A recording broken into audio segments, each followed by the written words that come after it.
All right, hello, hello, hello. My name is Markiplier. Today we are finally getting back to our weeklies. We are currently once again in the waiting hell. Yes, hello, Rack. We're currently in the waiting hell of the next update, basically. We did get a little bit of news. That being Noko's Augment got released, which I actually find to be pretty interesting. I'll get into that in a minute once we get into our shit here. We got this. We got good choices. We got Tiburon, Tigris, Zylog. Not bad. Okay.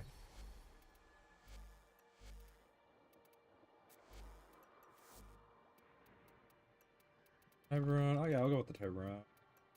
Tigris, Zylog,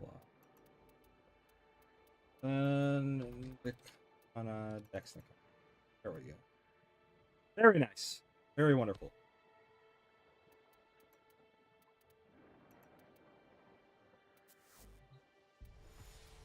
Permanent injury. What else is it? Lethargic ability overload. Oh, so we are just bringing Dante. Okay.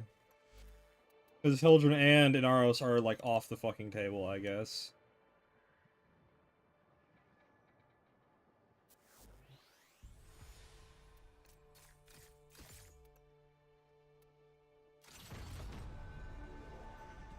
Yes, I am doing quite wonderful this evening.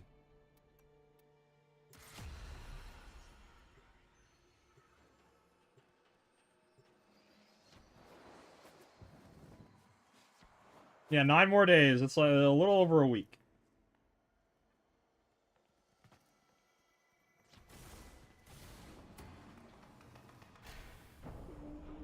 I'm excited to see what it has in store for us.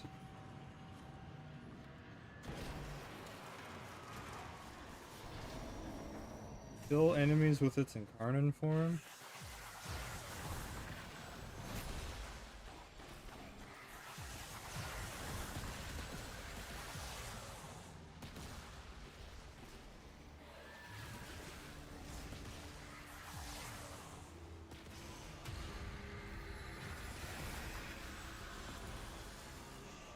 Easy survival, nothing that falls on a Wednesday if you want to know. Yeah, I figured as much. It usually is a Wednesday. That seems to be pretty consistent.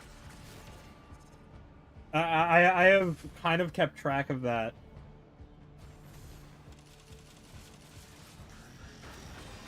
That Wednesdays seem to be kind of their update day at this point, because I think that gives them 2 days to, like, do any major fixes before they all go on break for the weekend. So that seems to be pretty routine by this point.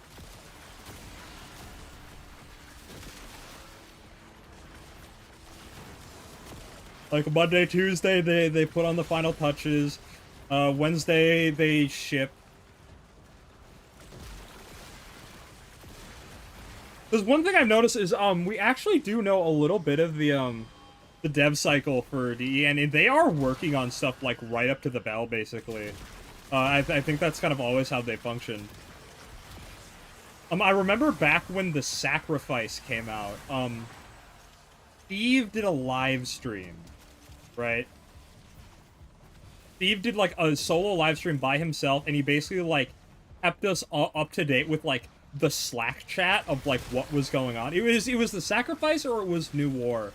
It was one of those where he kept us up on the loop with the, like, the Slack chat or their work chat or whatever. It's like, oh, you know, we're working through some game-breaking bugs, and it looks like they have solved. And he was just kind of giving us a play-by-play of, like, the update release schedule.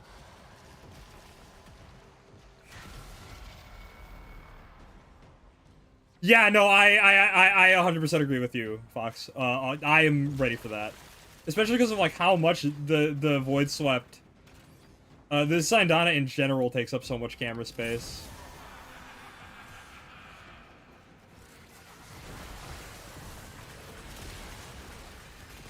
And also, just having more screen real estate is nice, too.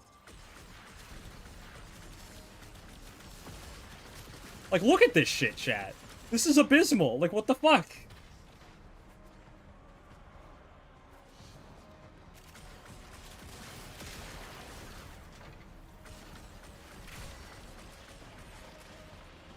Like, that shouldn't be doing that.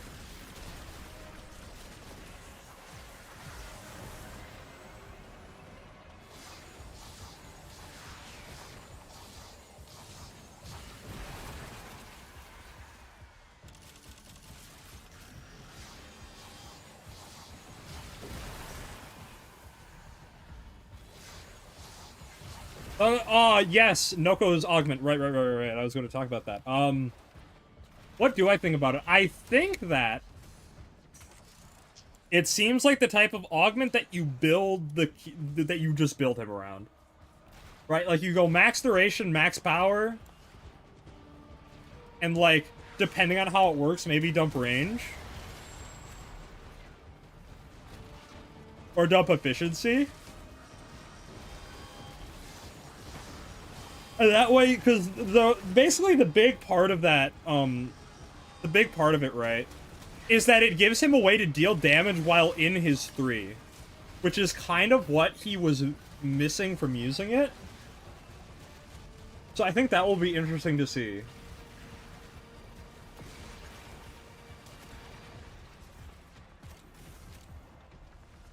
Although I do think that makes his 3 quite powerful. I will say. You're just playing your own, like, little mini-game at that point of collect the orbs and enemies will die. Find my orbs. I don't know, it's one of those things I'll have to wait and see how it feels in testing. Like, how much damage is it actually doing? Because from what it sounds like a weird version of his 4, right? Like it sounds like his 4 a little bit.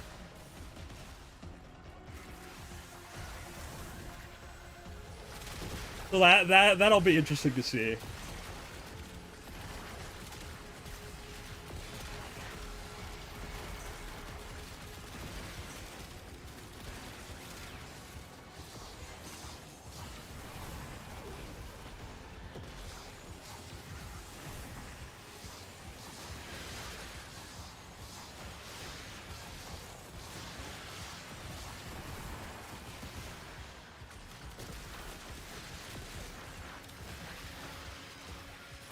Oh, we don't have the last augment yet, I don't believe. We're still waiting on that one. As far as I know.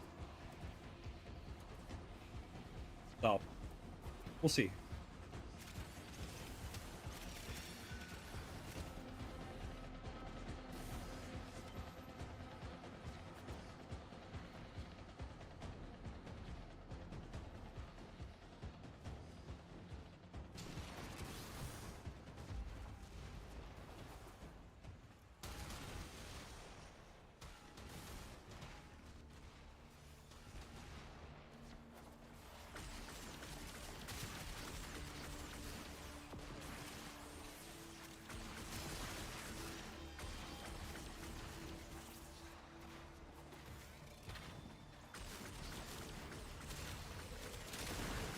Yeah, the last one is, yeah, it's for Kome. We don't have that yet. So. I do not have very high hopes for that augment. I feel like it's an augment that's gonna make you want to use her 1 and 4. Which I just don't care about. Like, it might have some utility, but, like, it's really kind of, I think it's unimportant to, like, what she would actually want. Which is to say, what she would want is realistically an augment for her, not her Omikuji, but her subsumed one.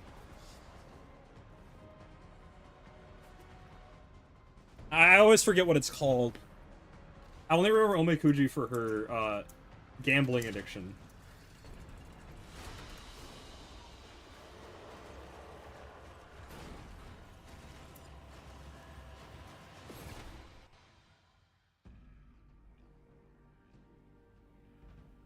Omomori, thank you. Yes. Yeah, I think that if I would want an augment, I would want it to be for Omamori. But again, that's also dangerous because it is an augment and it's already like a good augment at that. So... Wow, max energy reduced too, chat. Like, this is a fucked up set of shit here. And healing it makes the damage flow into overshields.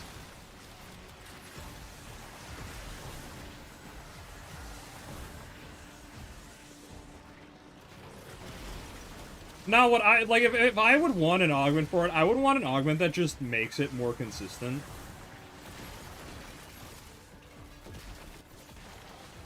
But like again, that's like really dangerous to give her, because again, it is her subsume. So like,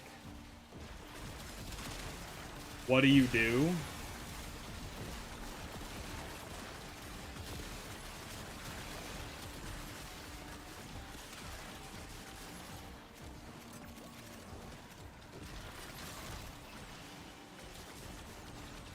I'm still waiting for them to give it for them to like have the balls to give us a generic overguard ability. I think they're fucking cowards for not giving us that yet. Like, we have it in the form of arcanes, but we don't have any like on-demand overguard yet for every frame, which is like, I don't know how they feel about that balancing-wise. I'm sure they're not a fan of it, and I'm sure some people could argue against it. Hell, I could argue against it, but I would like to see it just because it would be funny. Even if it's not necessarily needed.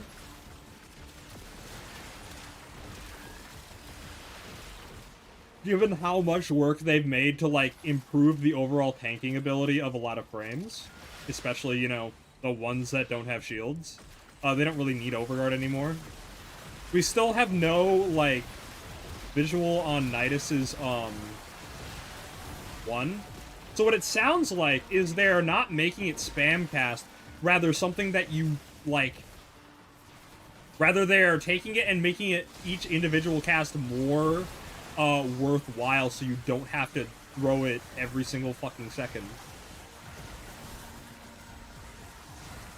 All I'm saying is the damage better be good on it. Because Nidus has the potential to be really fun. And I hope he is. And I hope they make something good with him.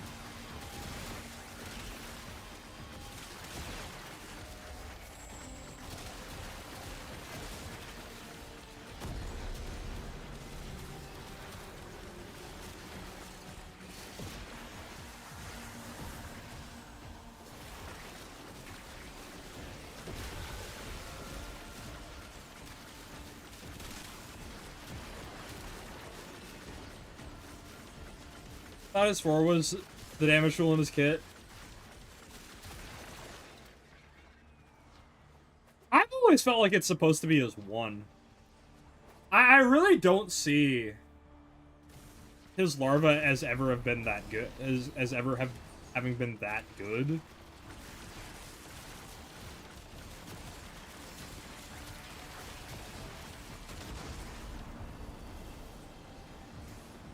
Especially as like mobile as you want to be in Warframe, having something that like roots you in one place, I've never been a fan of.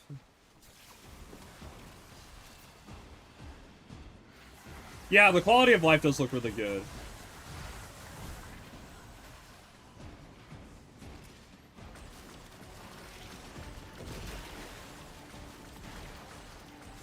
Yo, Scarecrow, what's up? We're talking about Nidus rework.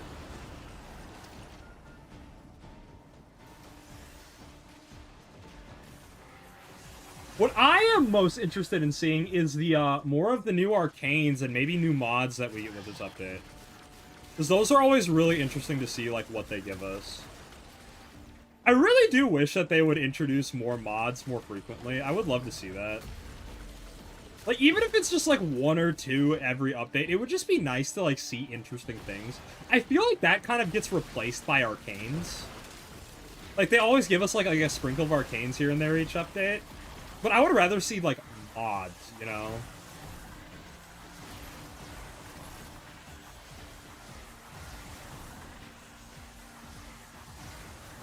Because it gets to a point where arcane slots are so few and far between, right?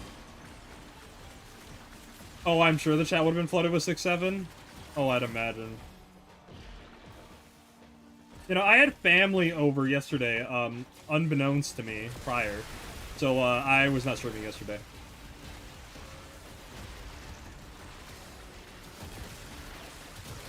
Yeah, it really does depend on how it feels.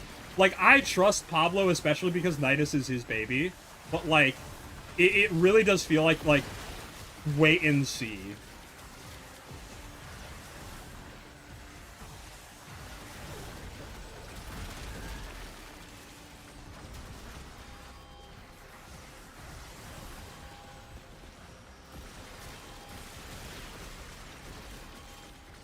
I don't know, Chad is telling me that his larvae from his 4 are supposed to be a damage dealer, but... Like the little maggots. Or no, were we talking about his 2? His 2 with that augment. Is that what we're talking about?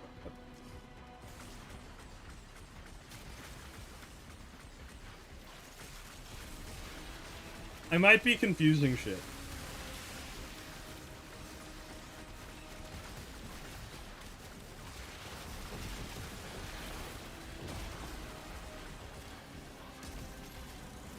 I don't know, I feel like, now that Nidus has better base stats, I feel like, what is it?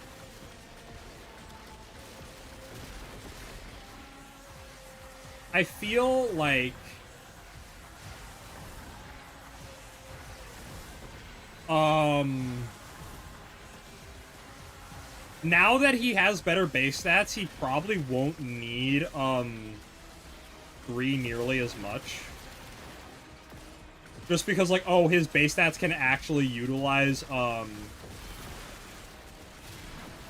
persistence without needing to go full investment into it.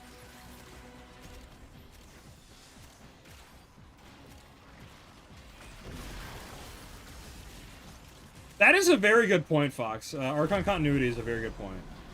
Again, like I said, it is a we will have to see.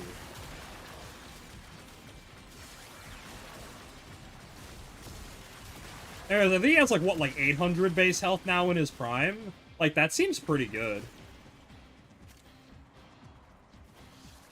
Certainly not Grendel or Inaros, but, like, that seems fine.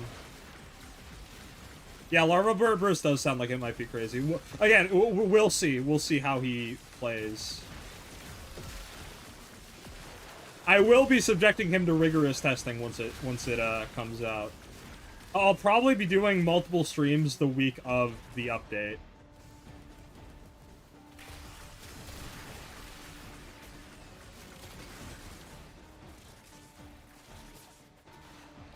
Yeah, his floor gloop is one where it's like, why are we even trying to, like, keep this the same ability? It fucking sucks and it always has sucked.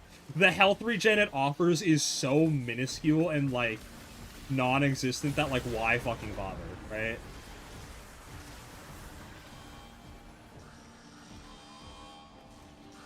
And the fact that his 4 also basically asks you to be, like, rooted in place is also really obnoxious. That's one of the biggest changes that makes me want to use his Parasitic Link more, is that you can throw it onto your companion, so that you don't need to have, like, another player target or use an enemy. You can just be mobile.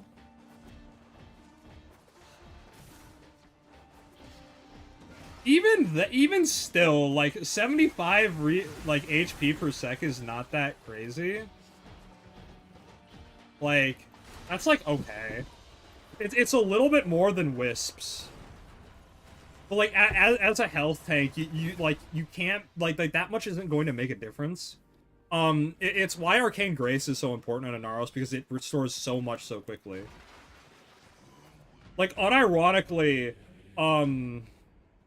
I think the subsume for Nidus might be, Remedium.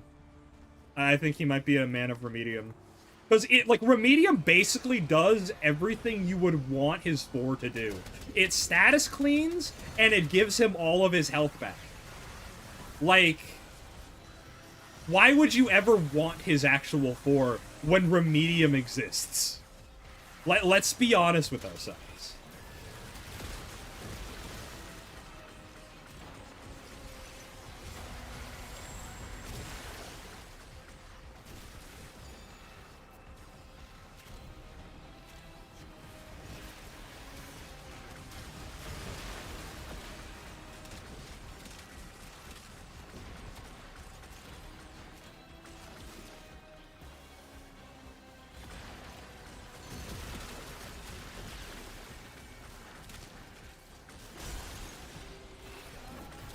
Yeah, that's the one thing. Like, the maggots might be interesting, but I really don't think they will be. Like, Warframe and having, like, NPCs or summons or anything that isn't you try to be damage dealers has, like, historically only ever gone right once, and that was Wukong. And we all know how that happened.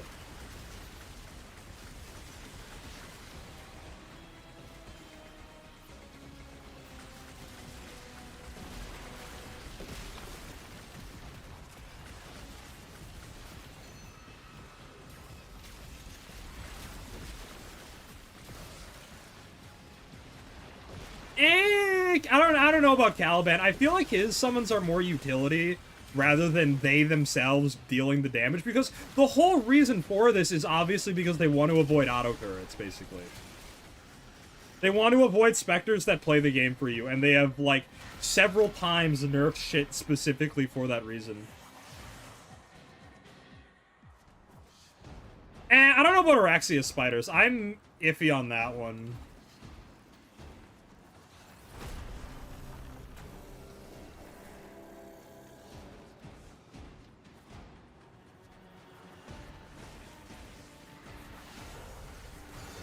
What's his one augment?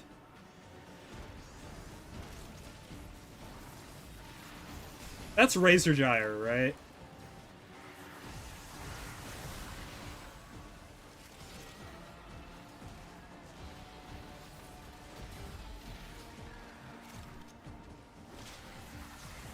Like I said, both of these examples are, like, still require a lot of player input, right? That's the thing, Scarecrow. That's exactly it. Is there's no feedback if they are actually being effective or not. That is exactly the problem.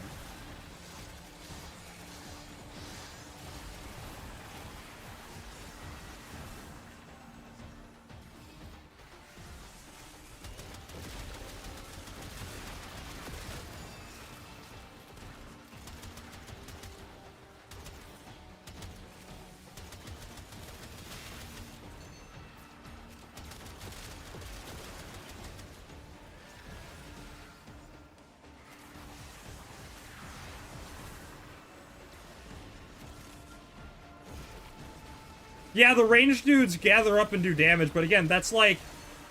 That does not feel like the AI is doing something useful. It's like you just press the button and that's just, like, flavor of the ability. That's not the AI going out and doing things, you know? Same thing with Uriel. Like, Uriel's summons do have, like, nice debuffs and passive effects that they apply, but, like, they are not consistent in any way, and most of your damage with Uriel is realistically his 4.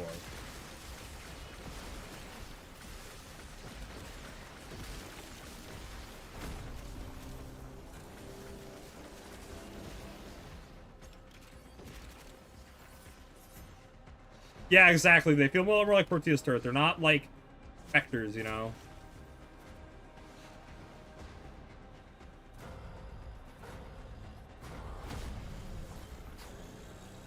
Unleash the hounds!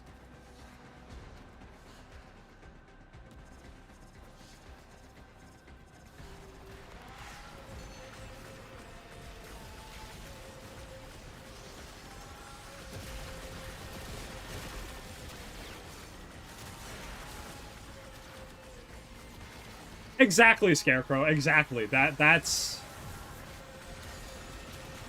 I do think... Okay, I will say, though, I do think paying attention to his summon effects are worthwhile, but only for the specific fact that interacting with them massively increases the charge time of your 4 to the point where it is worth it. Like there is a notice, like, it is worthwhile enough to go out of your way to interact with your summons because the charge bonus for your 4 is that significant.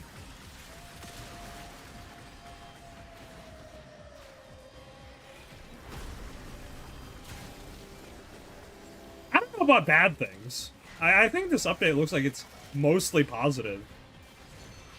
Like, they're not nerfing anything.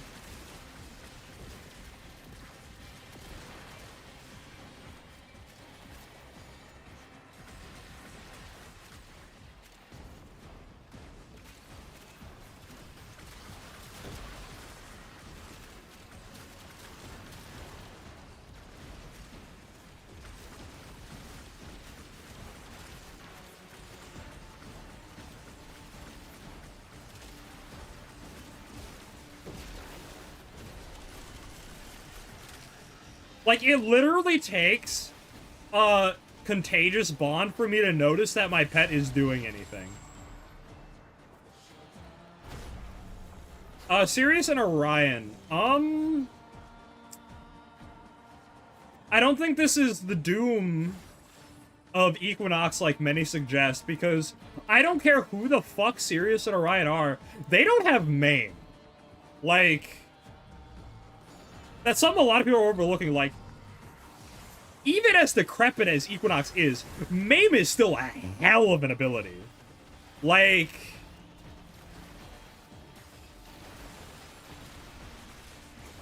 that is a hell of an ability. Especially considering when it was released.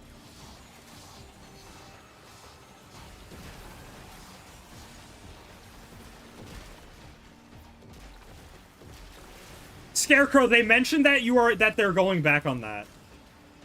They mentioned that they're allowing you to use your custom railjack. Unless you missed that. I believe they said it in a dev short.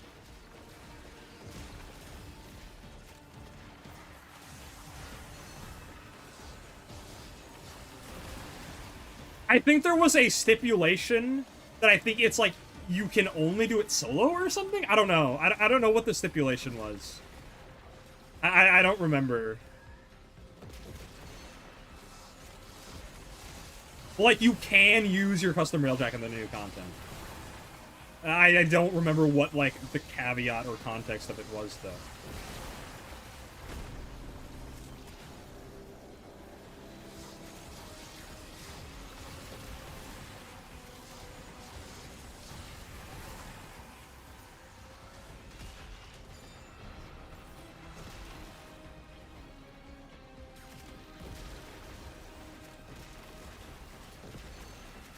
But anyways, as I was saying, yeah, no, Equinox, like, people say that, oh, this will replace Equinox, blah, blah, blah, blah, blah. No, the fuck it won't, because nobody does MAME. There's not a single Warframe who, like, has an ability quite like MAME. Like, we only have recently gotten one that I feel is close with Uriel. But a non-line-of-sight AoE Mega Nuke still has its place in the game. Shocker. Isn't that incredible? Like, surprise, surprise. That still has a place in today's landscape. In fact, why don't we use Equinox? How about that?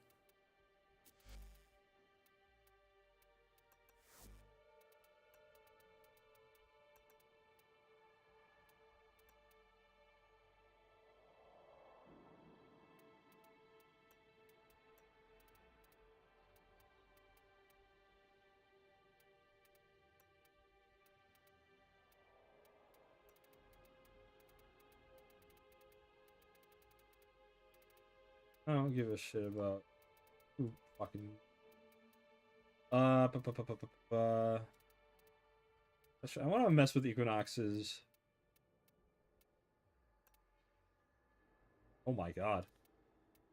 That's too much. There's Signa that I really like for this. Ooh, this might.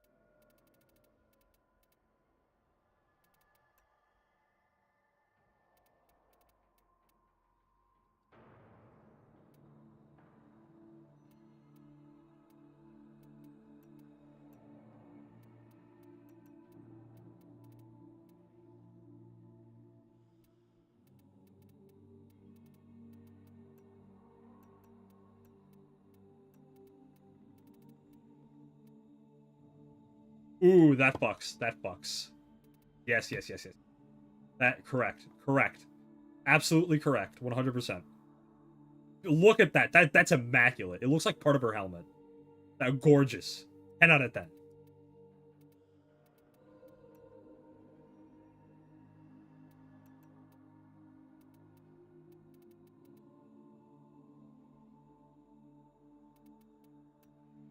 If we like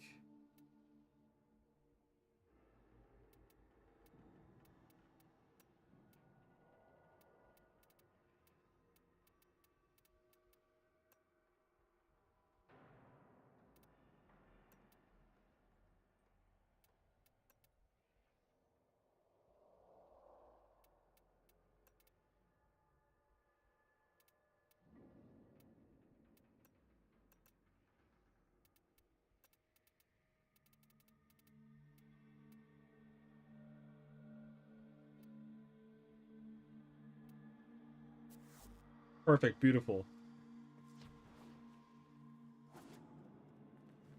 Sevagoth and Wukong together, yeah, something like that. Which is an insane statement to make, by the way, using Sevagoth and fucking Wukong. That is deranged behavior. It's like, yeah, I merged chemical weapons and a nuke.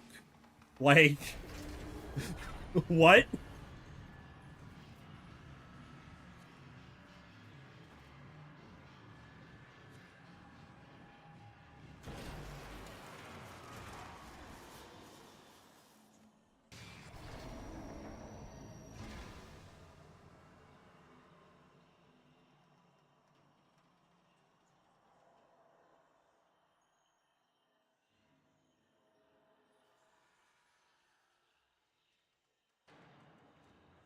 Yeah, it's like fucking mixing vinegar and bleach. Like, congratulations, you have made mustard gas.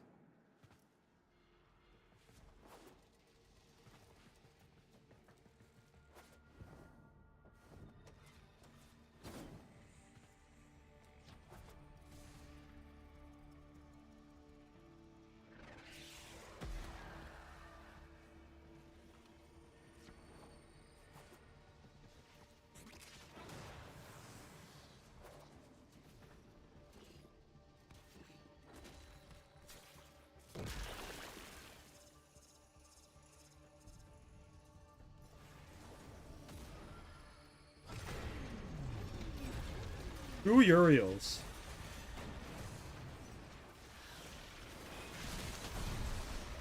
I mean, sure, if you want.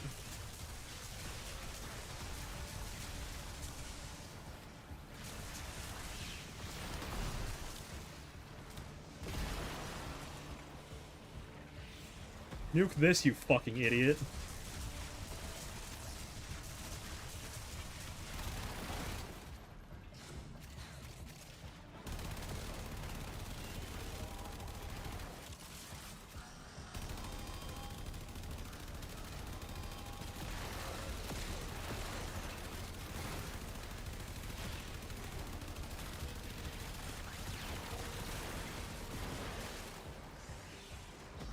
"30 kills already, by the way, chat. The fucking Uriel could never."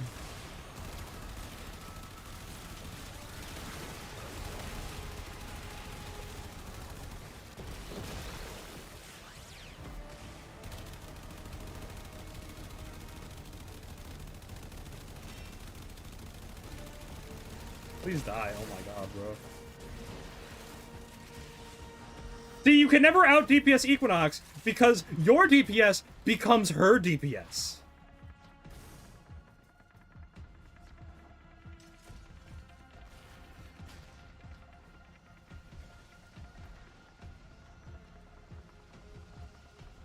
The Metamorphosis Augment? What does that do? I forget. I don't know what it does. Probably not.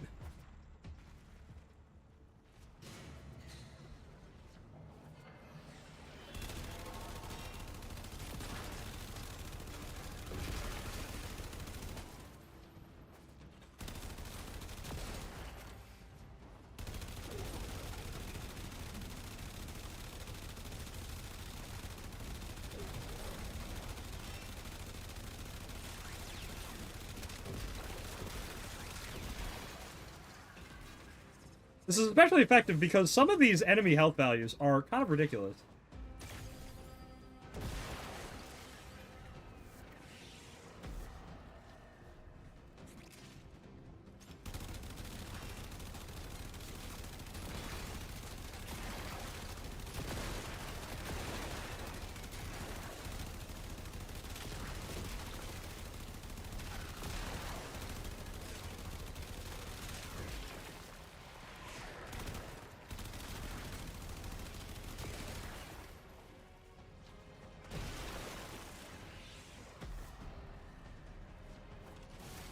I have 70 kills, actually.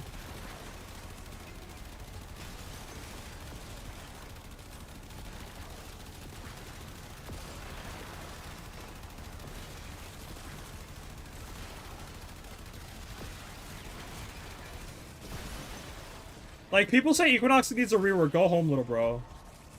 The adults are talking. Like, yeah, is Equinox decrepit as fuck? But yeah, but MAME exists. Like, MAME is such a fucked ability.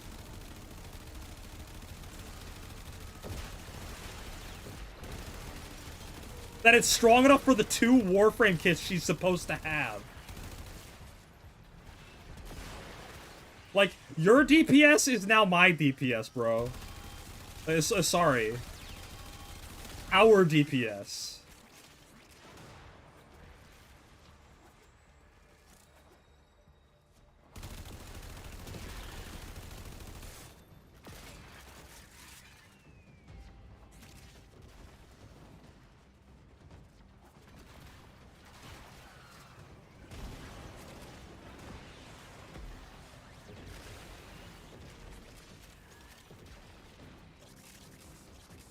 Well, it's more so that just said she's old as fuck, dude. Like, Equinox is decrepit. Oops.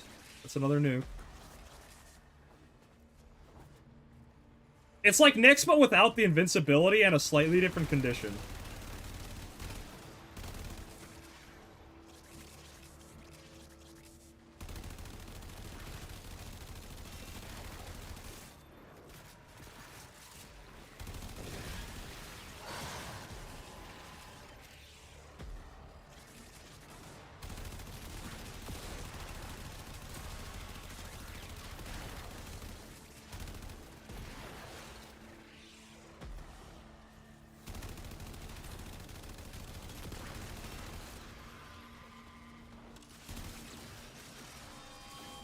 Please, feed me. Feed me more.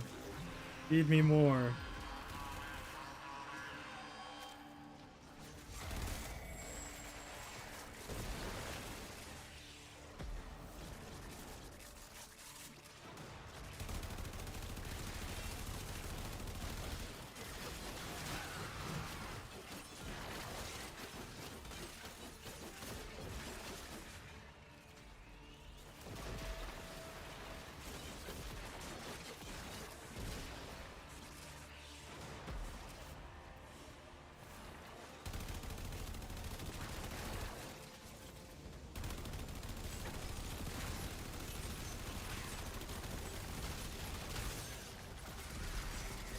Oh, that will die on its own shortly.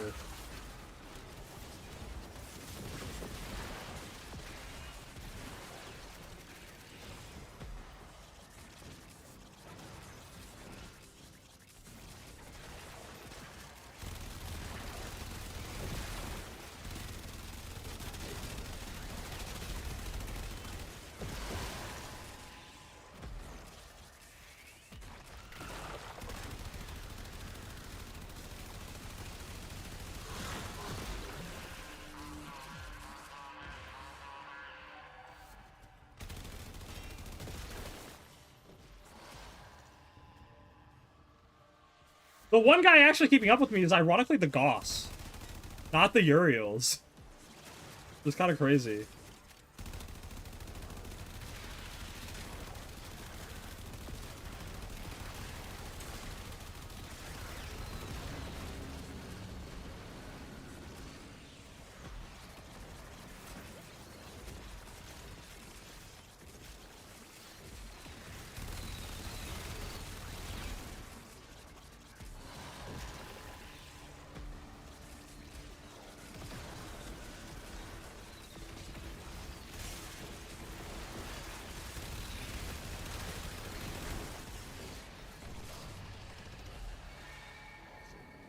Yeah, Equinox top DPS in a room with 2 Uriels and a Goss. Like, Equinox is fine, buddy.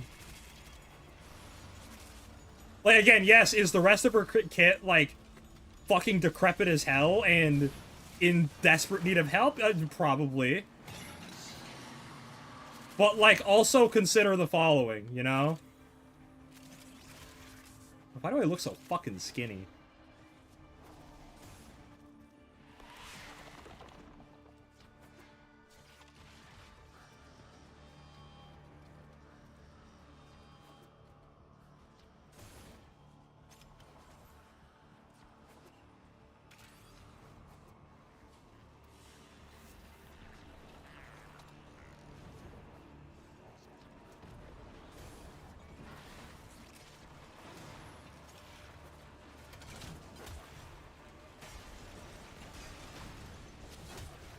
Chat, Equinox Void Shell when? I will kill my firstborn.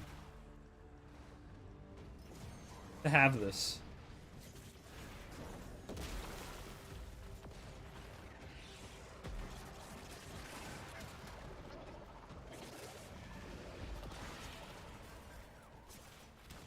Oh, what the fuck? Why do I look like this now?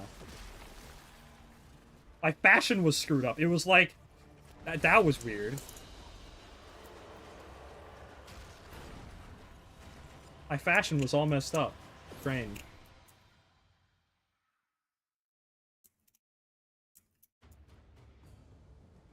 Please. Equinox, Hildra, Nyx, anyone.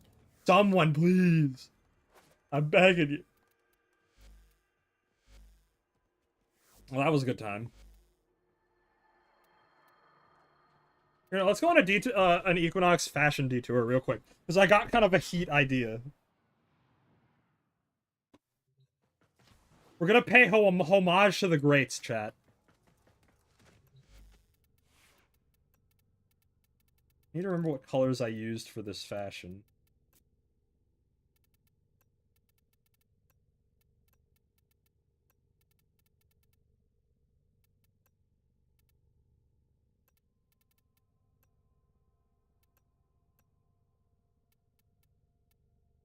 You might recognize this color scheme if you know ball.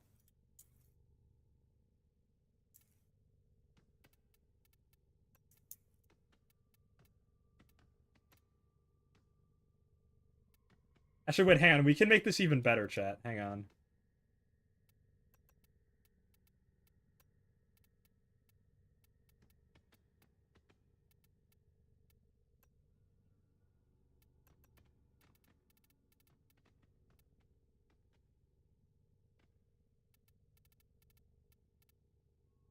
If you know ball.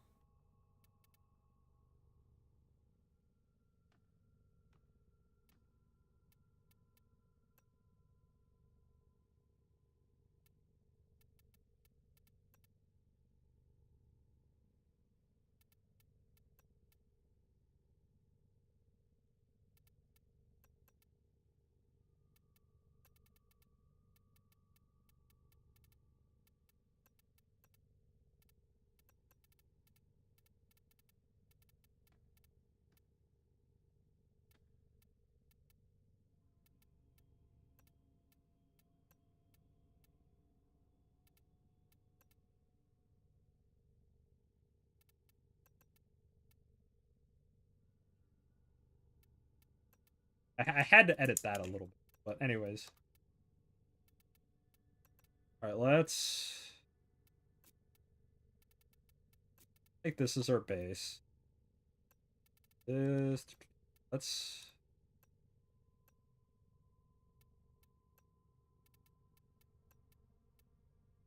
nice red base.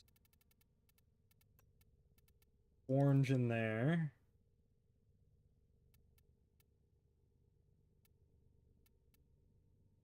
Well, the orange should probably be this. You know, it's probably better to make. This can just be like...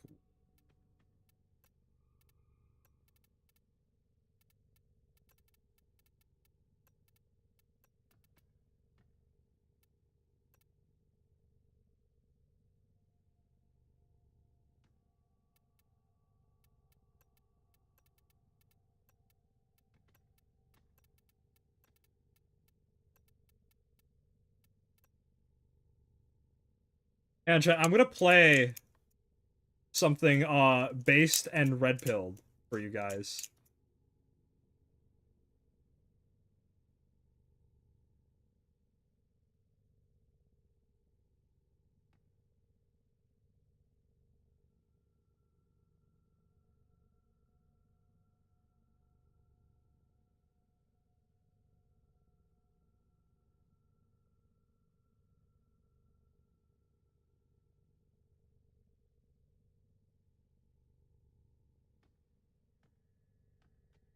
Hang on, let me...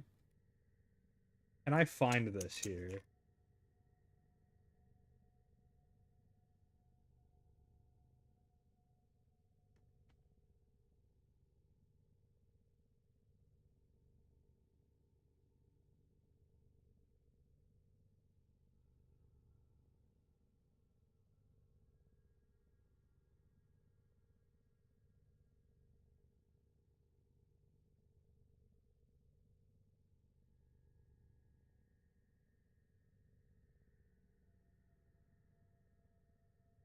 Here, chat. This is some elite ball knowledge.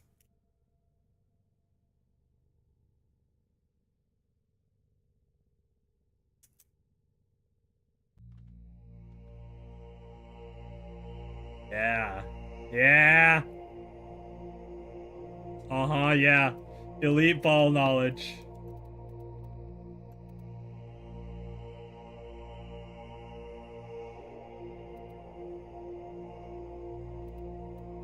Yeah. Yeah. Yeah, buddy.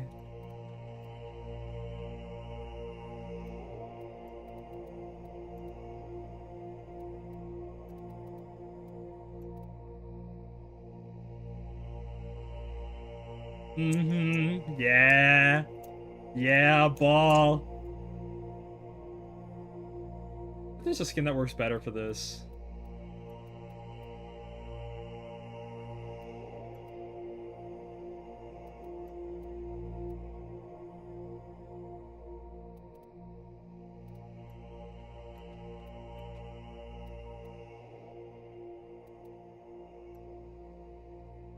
Now, this one works the best. If y'all know ball, you know what that is.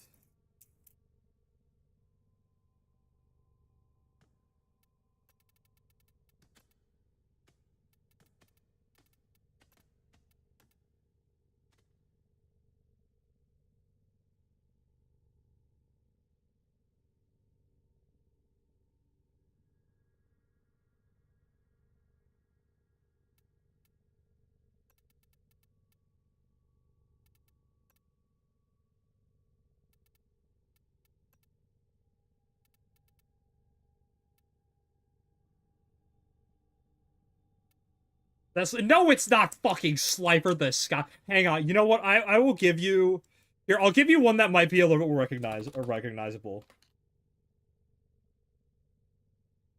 This might be a little bit more recognizable. No, it's not Warhammer.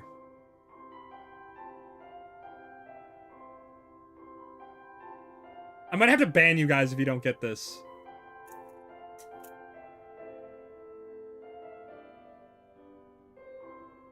Here, I'll make it painfully obvious.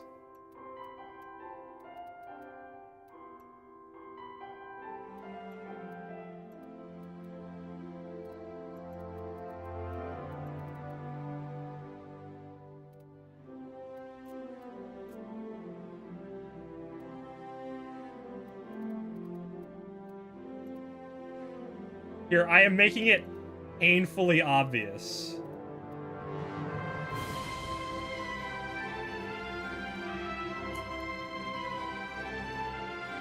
If this doesn't clue you in, you're a lost cause, buddy. I'm sorry.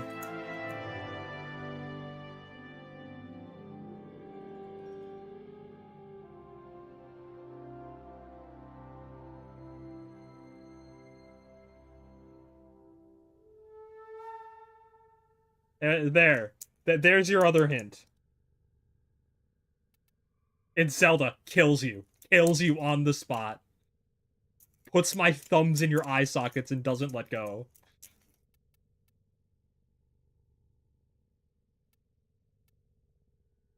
Yes, now we're getting it. Now we're getting it. Well, educate yourself, please. If you have never gotten into Bionicle, I would highly recommend you, like, just go through some of the media, like, read the books, watch the movies, like, sink your teeth into it. It is a phenomenal franchise that died too soon. One of the greatest fucking tragedies. However, in a way, I am glad it died and it did not live long enough to become slop. As many franchises have. It died in its moment of glory. And I think that that is a fine fate to have at this point.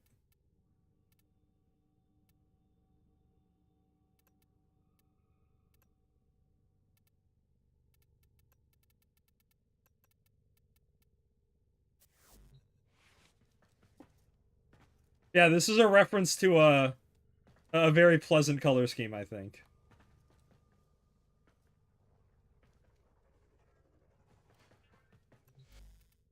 Actually curious.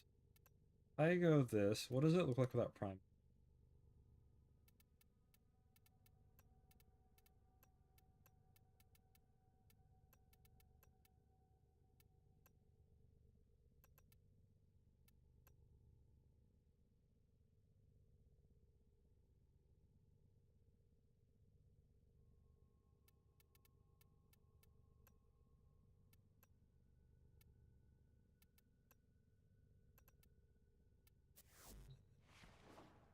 Anyways, we have a EDA to go to. Or ETA, rather.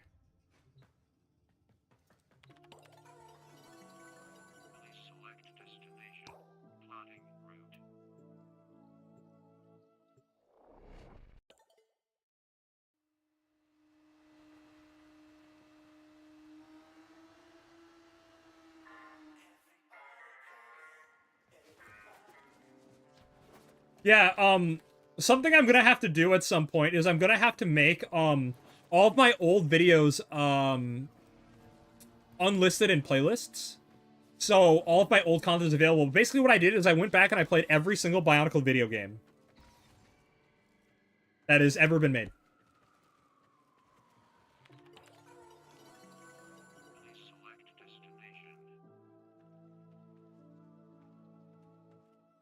Bionicle Heroes is a particularly good entry in the franchise.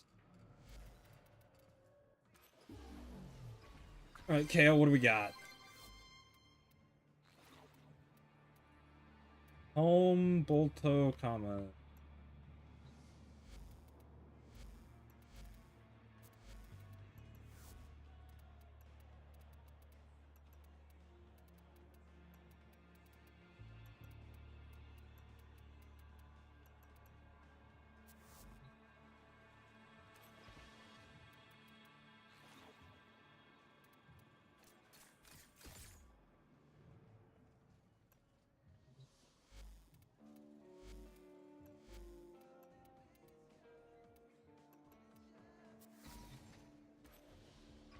Bionicle Heroes, and Bionicle Heroes was fucking phenomenal. Genuinely. I highly recommend. I highly recommend. What you do is you go back and you play that game. Bionicle Heroes is a fantastic third-person shooter that, while it does get repetitive, the soundtrack, the visuals, and just the atmosphere of it is unfucking paralleled. Like, it is like a licensed game that is better than a licensed game has any right to be.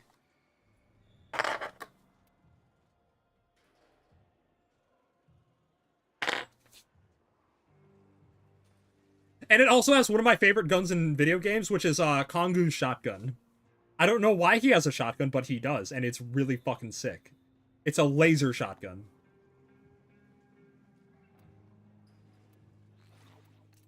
Yeah, but this is for anyone else in the chat who hasn't done it. Please, go find it on dubiously legal sites, and, play it. It's really good.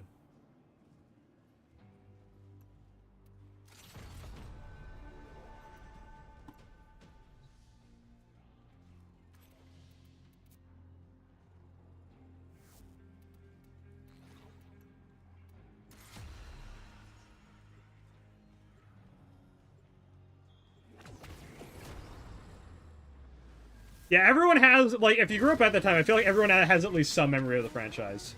And rightfully so, it was phenomenal. Like, the character designs were absolutely stellar. Great storytelling, like, oh, man.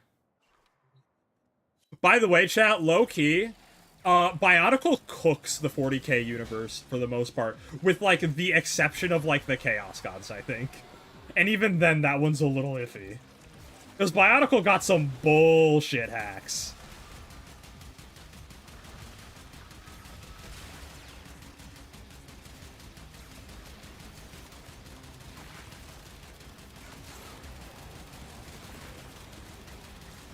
Let me tell you. Could you please fucking die? Holy shit, bro. Thank you.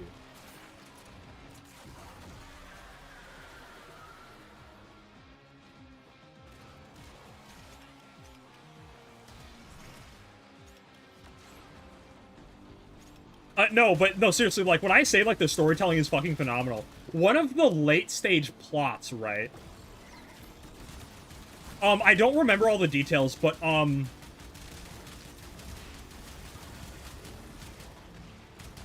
so basically one of the late-stage plots is, it is on the planet of Magna, which is the desert planet. So, okay, so, chat, we're gonna go on a lore adventure, right? So, basically, overarching Biotica lore. There are 3 planets: Aqua Magna, Bara Magna, and Boda Magna. Right? They were all one planet at one point, Spherus Magna. An event called the Shattering happened. Or the Great... No, it's called, I think, the Great Cataclysm. I think. It's been a hot minute. Shattering's Elden Ring. What am I talking? Yeah, I think it's like Great Cataclysm or something. No, wait, no. It was the Core Wars. The Core Wars basically caused this event that split the planet into 3. And, Aqua Magna, that's the planet that everything takes place on, right? Everything takes place on Aqua Magna. Like, all the lore that you probably know and remember takes place there. And so, Aqua Magna and Boda Magna became the moon of Bara Magna, right? Bara Magna is left this desert and ravaged planet where everyone is struggling to survive in this, like, Mad Max post-apocalyptic world, right? And we visit this place in, like, the 8th year of the franchise.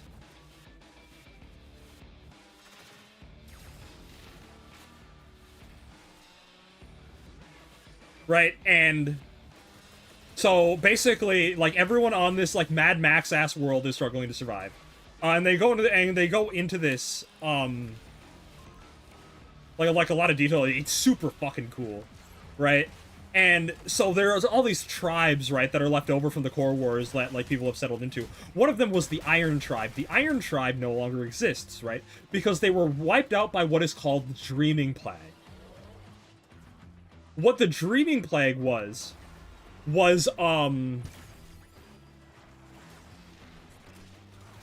shit, they recognize it. Yo, somebody's recognizing us. Holy shit. But, no, what they were talking about is, this tribe was wiped out by this thing called the Dreaming Plague, where basically it started with you lose the ability to dream, right? Now, you don't think that's important, right? But it's like, the way they framed it, it's like, oh, you know, dreaming is this, you know, it's super key to your psyche, right? And, like, you know, without the ability to dream, you lose a lot of part of yourself, you know, your mental capacity, because it like, the dreaming serves this, like, psychological function of I don't know, just keeping you sane, right? And so without this ability to dream, they all went, like, the tribe went insane, little by little, one by one, and started just killing each other, right? Children's franchise, by the way. And then they started killing each other, right? So basically, it was this plague, you know, everyone, like, they saw everyone, like, oh, it's a plague, everyone's getting sick from this, right? And the tribe was wiped out. So there's a couple survivors that basically what they did is they had to repaint, you know, all of their armor and colors so, you know, they weren't recognized as being part of the Iron Tribe anymore. And so one of the few remaining survivors is called Samad. Samad, you know, at the end of the series, like, this is post kind of the end of the series, there was a lot of epilogue stuff where there's, like, these individual stories that they were going to continue before it was going to be canceled. This was one of them. Samad realized that he was one day woke up and he was not able to dream. Right? He's like, oh fuck, the Dreaming Plague, this thing that killed my wife. He had a wife, by the way, that killed my wife. I can't dream anymore. I've lost my ability to dream. And so he's freaking the fuck out, right? And he finds, like, the one other surviving member, his name is Telluris, I think. And he's, like, this nutjob who went, like, and built this giant monster scorpion machine and started terrorizing people with it as his way of coping, right? And basically, Samad was like, well, shit, what is the source of this plague, right? And they realize that it's this fucking Lovecraftian entity named Anona that feeds on the dreams of others, right? And, like, it invades your minds and feeds your dreams, and it's this thing that was around long before, you know, the main gods of the universe were created and came and punished, like, Anona, right? Like, Anona was this evil creature that, you know, the gods, the great beings of the universe saw unfit, and they just, like, punished them and locked Anona away, right?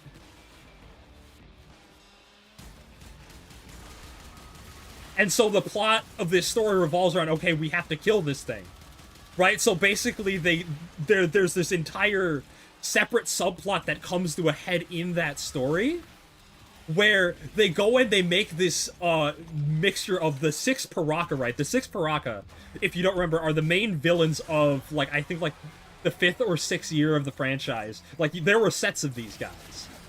Like, they were the dudes, but they had the rap and everything, right? So these guys are still alive. They are snakes now. They have been turned into snakes because of a plot thing that happened. It's really funny. But they are still alive, kept in like a little fucking cube. They're all snakes now. And they all get fused into this golden skinned being. That's like, oh yeah, I'm like a genie. I can grant wishes now. And they're like, cool, can you wish this Anona to fucking starve and die? He's like, yeah, sure, man. And fucking kills this Lovecraftian entity on the spot. It's crazy, bro. This lore is so fucking cool. Like, please, like go, like, look up right now, Samad's Tale. It is an audiobook, read by one of the main writers of Bionicle. It is available for free on YouTube. Go look it up. It is incredible.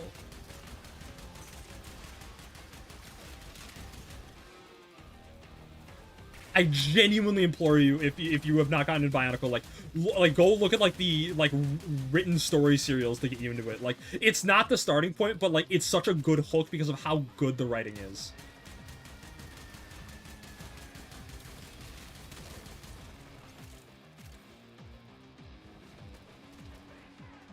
Okay, so basically, right, here's another crazy plot.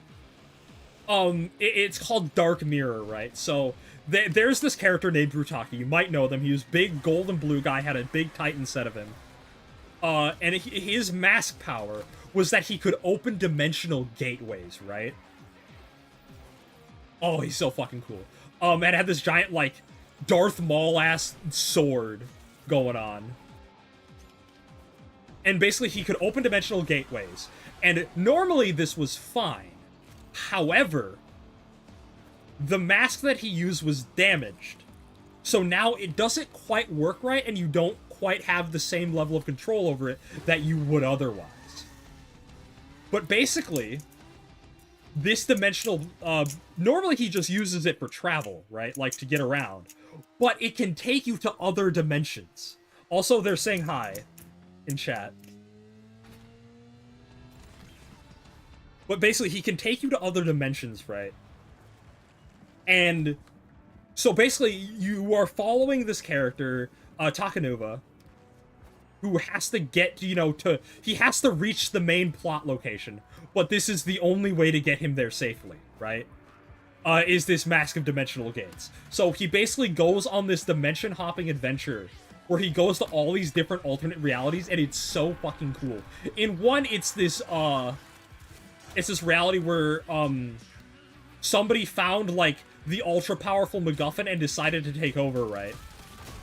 It was this, Toa called Toa Tuyet. She found the Nui Stone, this powerful MacGuffin that makes her, like, basically unmatched and can basically beat anyone forever because she's all-powerful, that, was broken in the main timeline, but here it remained intact. She got a hold of it, became corrupt with power, and took over, like, the known world, right?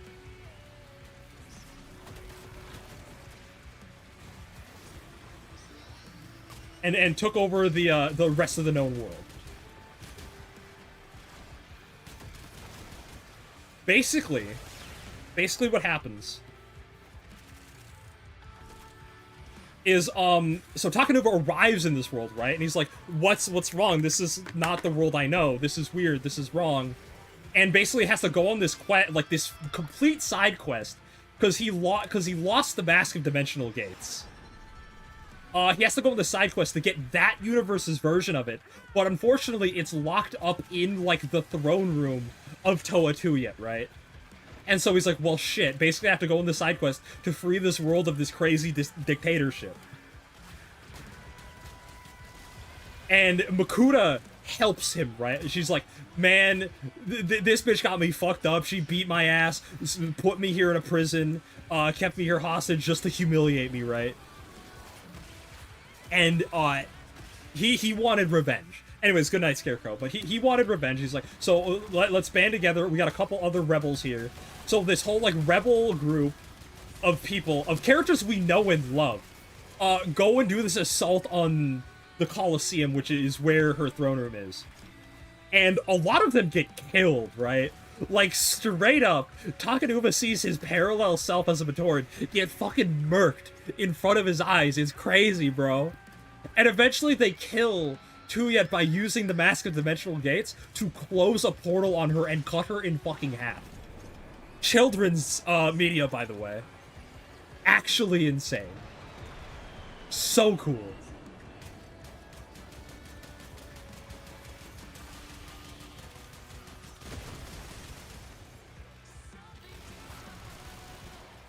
Yes, I am a huge fan of Bionicle.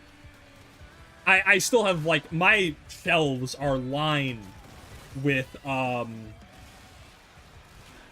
just lined completely. I have so many sets, still in my possession. I also got a lot of G2 as well. Not a whole lot, but I managed to complete a couple sets. I know I got the 6 Toa. I did not get the Nuva clones. I don't remember how they called. I think they were called Masters, is how they referred to. Like, the ones that have had all the gold accents. Didn't quite look as good. That was one of the things I think that okay, so G2 was actually really good from a set standpoint. Like, from a, like, technical standpoint, the G2 sets were the best Bionicle ever got. They are phenomenal figures. Super good. The one fumble they did was it was injecting gold into a bunch of them. I don't think that worked. It wasn't egregious, but it was fine. Anyways, Mask of Power. That is an interesting one. I actually do have, I believe, in my possession, a means of playing the unreleased files that I got from having some inside ball knowledge and connections. I don't know if I'm allowed to stream that. I have never picked it up myself. But I got a hold of it one night, and I was like, oh shit, I have this now. And so I passed it around and made sure that it kind of made its way around the community as much as I could. Because, fuck that, everyone deserves to play what little there was of it. So I'll have to dig that out and maybe, like, post it in the Discord at some point. If anyone wants to play it. I do not know how well it works, but I know that I think it is like, functional. But yeah, no, it does suck that it got canceled, although it was really weird. Because from what I remember, it was, like, very spontaneous, right? Because before, LEGO, like, said, it's like, oh yeah, you guys have our graces as long as you don't monetize it, right? And to my knowledge, I don't think they ever did. Right? I don't think they ever monetized it. But it was very sudden and out of nowhere that it was canceled. Right, and, like, that made me really suspicious. Because, like, why would they suddenly, like, turn heel like that, right? It really is kind of a mystery. So I'm starting to wonder if maybe, like, LEGO doesn't have something shoved up their ass that they were working on. Just maybe. Because, like, the thing is, right, if you guys look at LEGO's products right now, you'll see that they're actually trying to take a foray back into constructed figures, right? And they're seeing what ones work, what ones people like, which ones are popular, if there's, like, a certain style of constructed figure that people generally enjoy, if they will sell at all. Like, they've been, like, dipping their toes in that water again for a couple of years now, and I think they are genuinely trying to, like, okay, we fucked up G2, Let's go back to the drawing board, see if we can get, you know, constructible figures to work again in the current era. And if we can, if we get a line that hits, then we go back and we apply that to Bionicle and see what we can do from there. I think that is their plan, because I think one of the big reasons... so there's kind of a conspiracy theory, right? That G2 was actually internally sabotaged by executive higher-ups. This is a, I don't know if there's any, actual backing or evidence to it, but, like, if you look at a lot of what happened in G2, it makes sense, right? Or I guess it doesn't make sense, but it doesn't make sense, rather. What ended up happening with G2 is that I think it actually sold really well. Like, I think the first wave, when it first came back, like, I remember going to, you know, the big LEGO store at my local mall, right? Without giving too much away. It was a very, it's a very notable location. So I went there and I was like, oh yeah, do you have this? Like, yeah, these things are selling like hotcakes, you know. Like, they still had some, right? So I picked some that day. That was a phenomenal feeling. I think I got Pohatu, was like, I think the first one that I managed to pick up. Because they didn't have the ones that I really wanted. But I feel like I remember I got like Pohatu and maybe Kopaka. Were the two that I got on that day. And they were like, yeah, no, these things are like flying on the shelves, we can't keep them on, right? So it's like, these things were selling, right?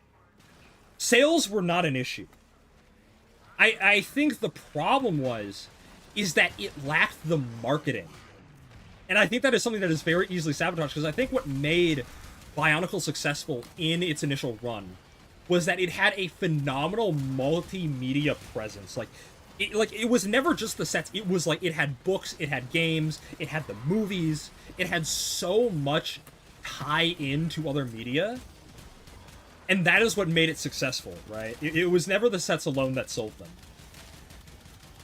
Like, the sets were good, and like they were always good, but that was never like the main selling point, you know?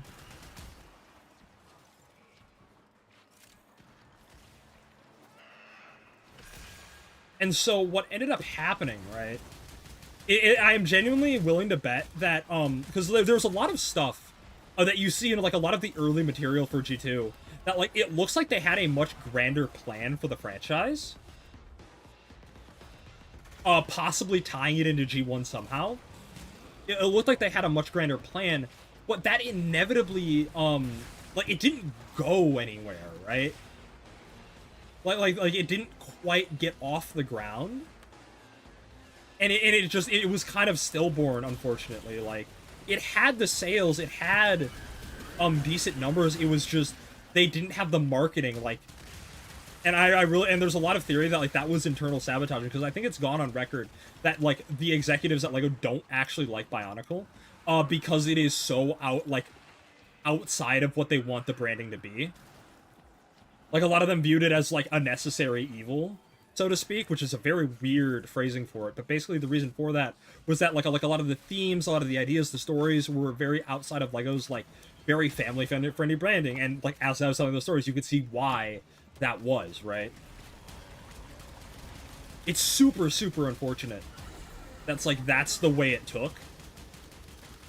And, like, that's how they view it as, but, no, I really think that G2 had a lot more potential to actually, like, get off the ground. It was just, it got its wings clipped before it could ever do so.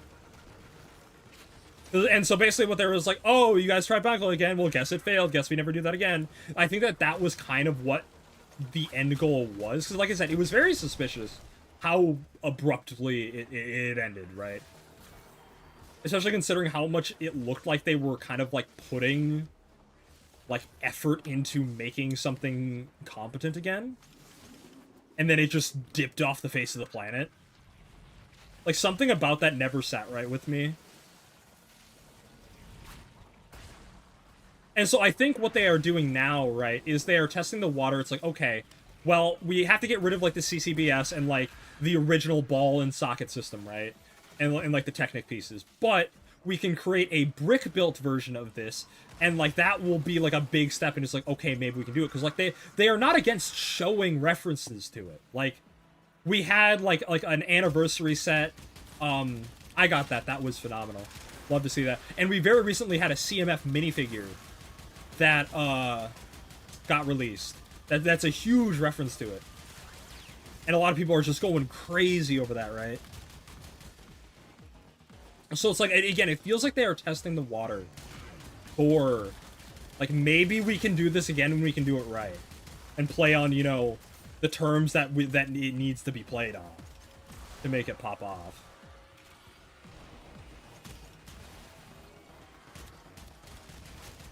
Like, it's such a shame too, because Bionicle Bionicle was almost its own franchise. It was so like far like head and shoulders above and beyond like the rest of the Lego brand, I think. And I think like that's what made it, I guess like maybe that's what the execs disliked about it, is that it was too different from everything else that they put out, and they wanted a consistent brand image.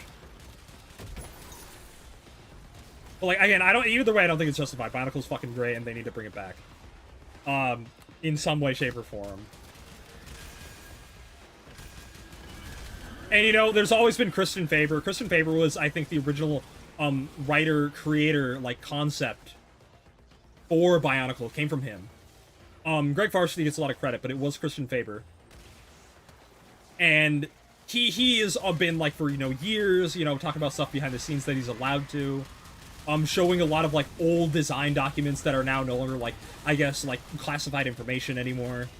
Been super good. And he's always also been, like, trying to, like, you know, drip feed, like, teasers like, oh, maybe I'll bring it back. Cryptic messages on his social media, but it's all just concept art, and he's never actually gone anywhere with it for, like, a fucking half a decade at this point. It has gotten kind of annoying. And it's such a shame, but he has his own projects that he's trying to work on and push. I don't know. But, like I said, there's always been, like, maybe, but nothing has ever really come to fruition. Which is honestly really unfortunate.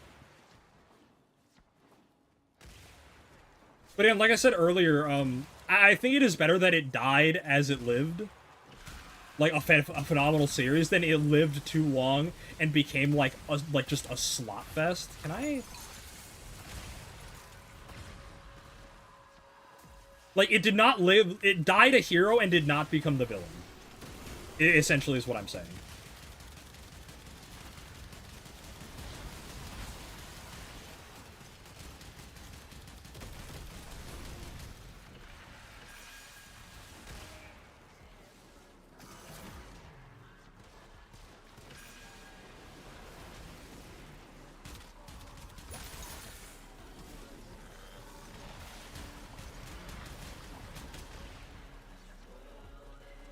You know, like, I think the depth of the Bionicle, like, franchise is enough to rival, like, a lot of shit like 40K and fucking, like, Transformers and all that shit. Like, it had so much depth for, like, what it was. It was almost tragic to see it go in the way that it did.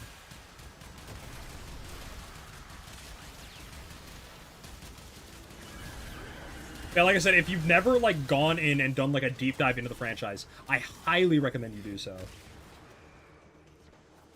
Also, something that relating to Warframe, actually, Steve himself has actually mentioned Bionicle as being, like, a partial inspiration. I think they've had one of their artists make a crossover, like, oh, well, what if the Toa were Warframe's, like, art piece? So that is absolutely fucking sick. And I actually think, now that I think about it,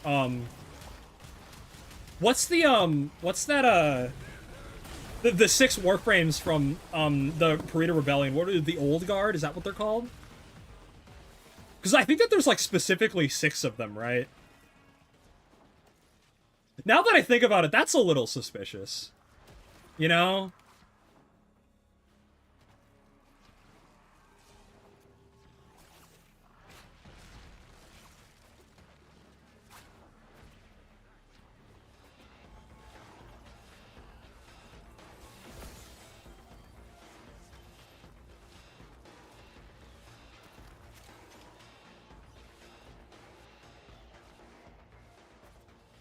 Like I said, I think it's the old guard. That is, yeah, there's like suspiciously 6 of them, so I can't help but think and wonder. You know?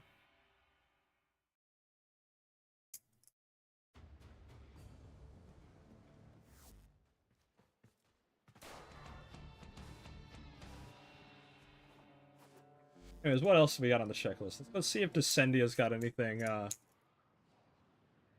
good for us. That was cool, meeting 2 people who knew me. I think one did. I don't know about the other guy. Let's see here. There would be. Well, that's not what I asked for. There we go. Descendia. Yeah, I can go see what it is. I can go see. Yeah, the Prime Vanguard. That's what it is. Right. Yeah, the Prime Vanguard. I think there's like 6 of them, which is a suspicious number. Considering that was always traditionally the amount of numbers in a Toa team.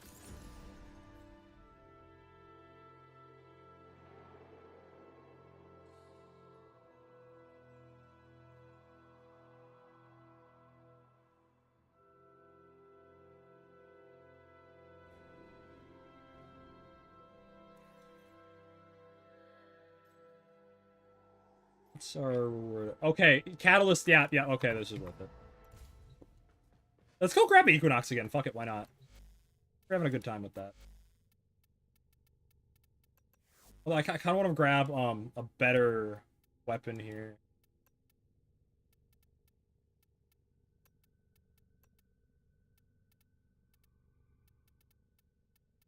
What do I want to get?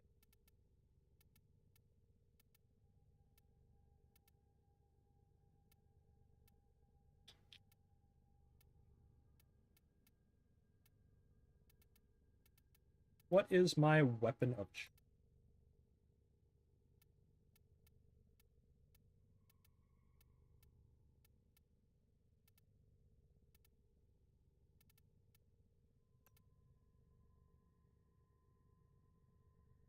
You pick the Blinks.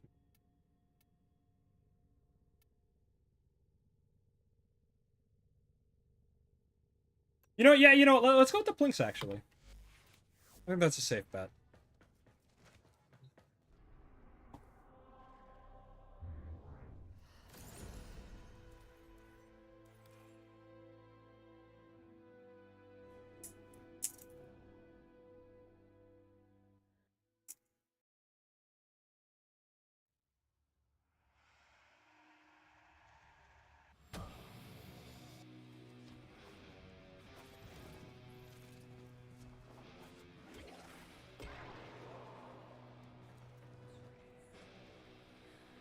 I don't want this. I don't want to be fucking... I guess that's the downside of this fashion, is that I start as Nightform Equinox.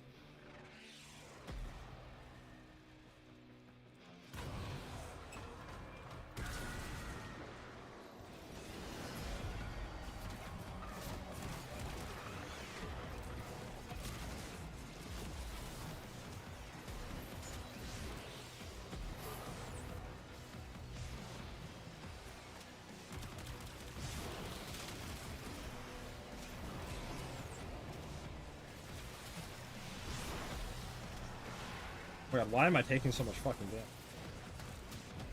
Oh, it's the... Oh my god, why are there so many? Holy shit.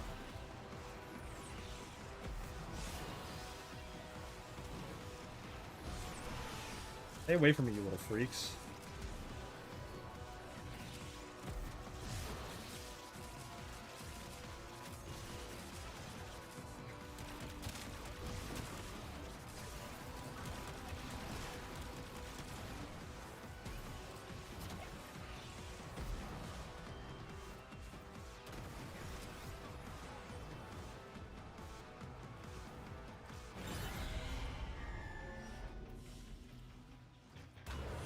What are they on? They're on a Noko. I see.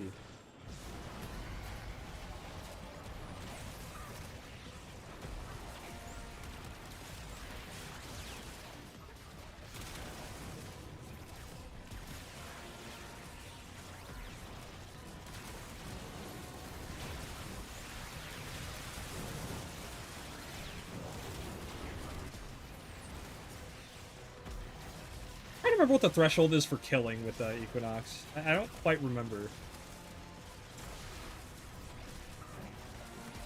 Surely 20 million is enough, right? Surely, Copium.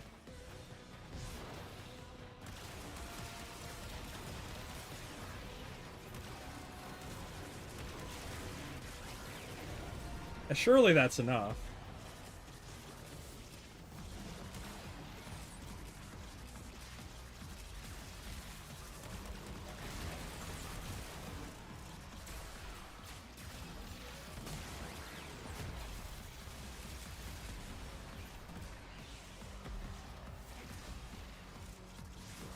I feel like I should be killing more.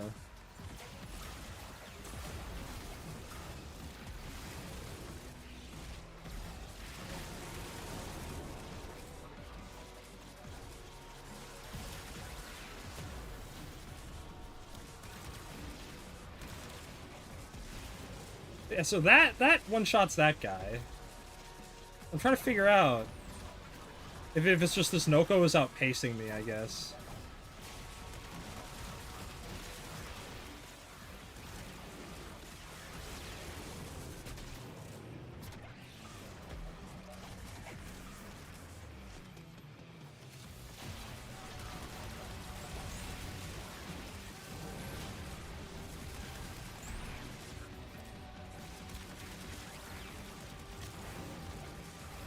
I always forget exactly how Equinox's mechanics work when it comes to how the damage is dealt.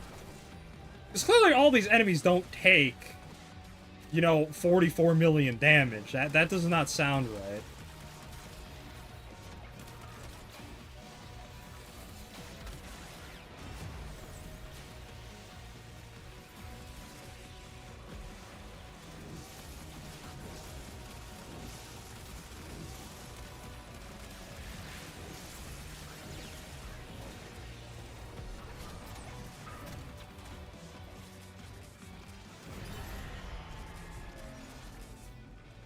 I think it like divvies up the damage in some way depending on how many targets there are, but I don't remember exactly how that works. I just know I see big number, go boom. Because you usually get to a point where like whatever it is, it doesn't matter because each enemy is taking so much fucking damage.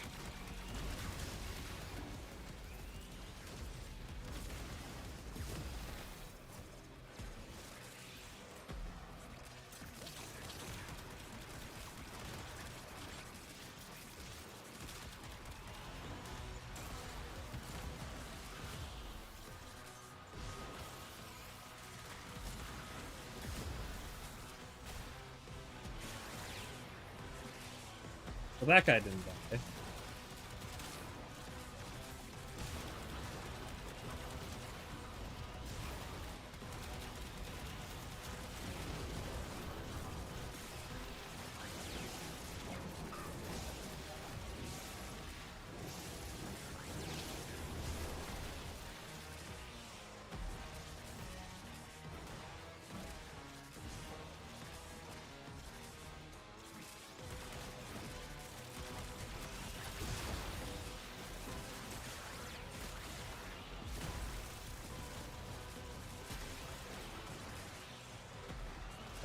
Patty cake, baker's man. Bake me a cake as fast as you can.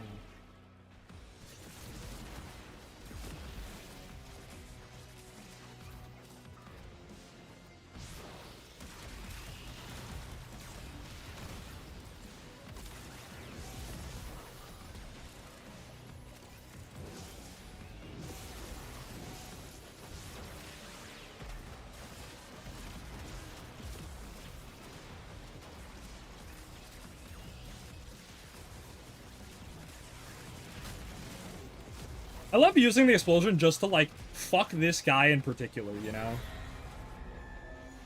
On the Tenet Plinks. Like, they're just, I want this guy gone now. Not for the AoE, just, this guy in particular needs to go.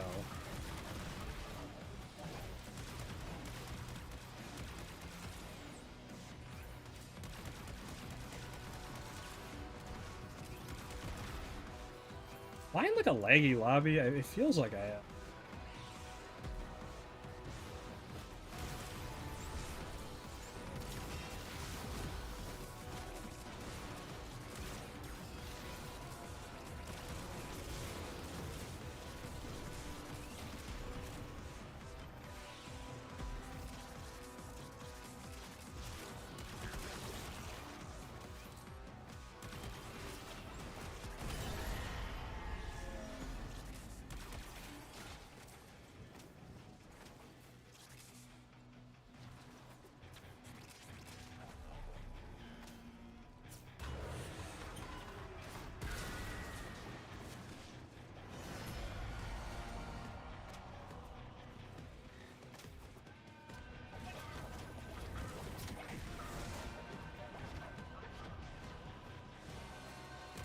Also, Bionicle is a great place to look if you want color schemes for Fashion Frame. Genuinely is. Like, the color theory of Bionicle is really fucking well done. Very, very just immaculate. Great place to look for, like, fashion concept ideas.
Oh my god, I've always been so annoyed with those shield Eximus. They are just obnoxious.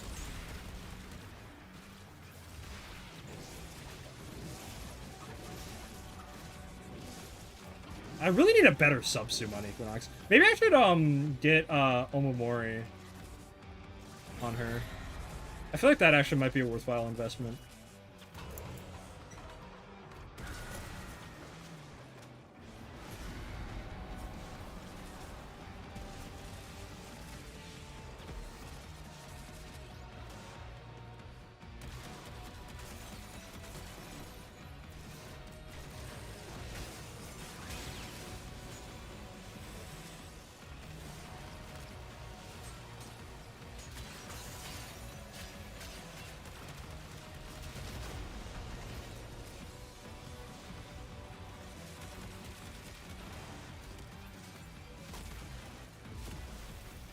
Well, that guy got ragdolled into the sun.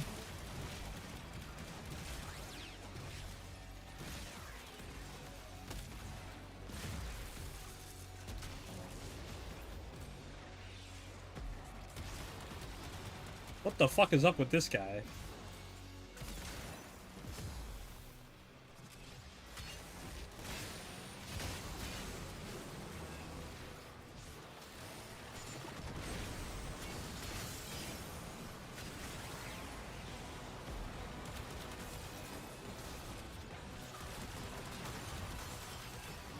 Nullifiers with that buff is diabolical. Why would they do that?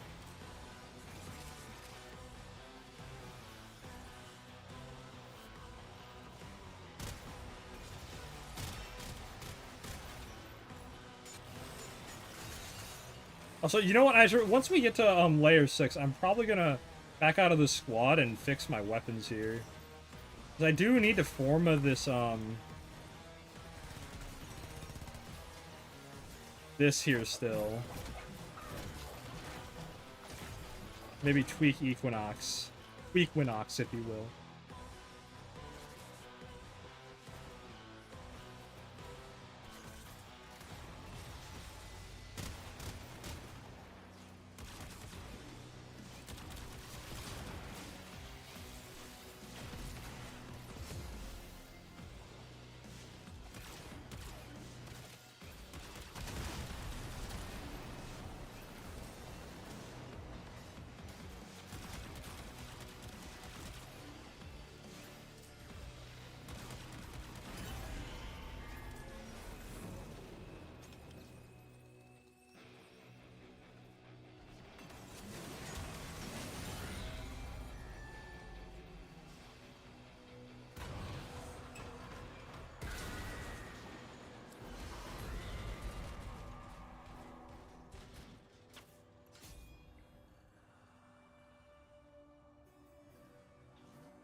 Let's fix our shit here.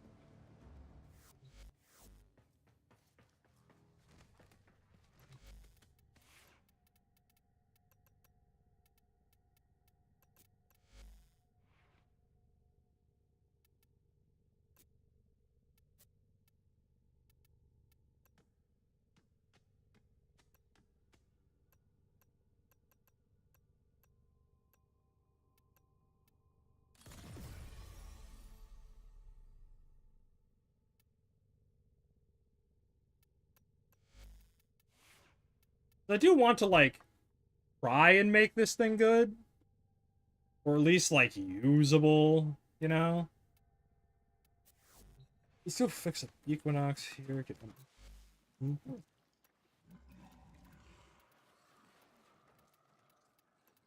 Omamori. Pheromones.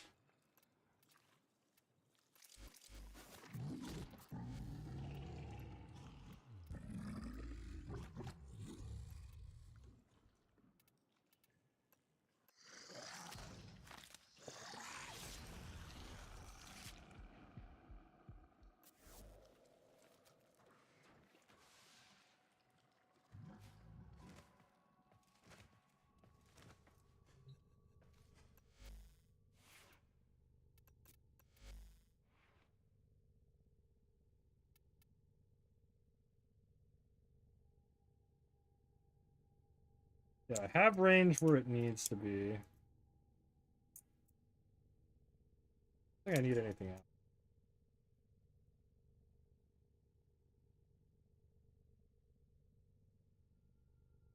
This is probably fine. This is probably.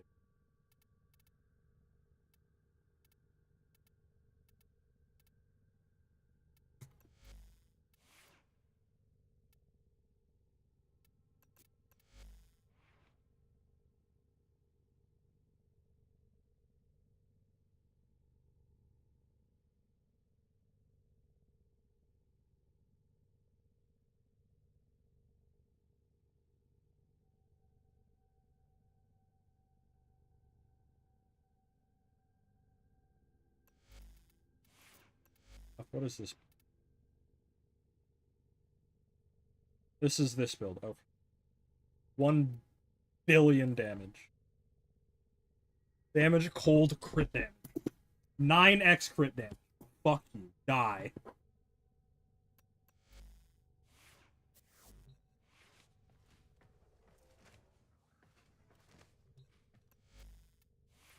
Now that I think about it, what else can I?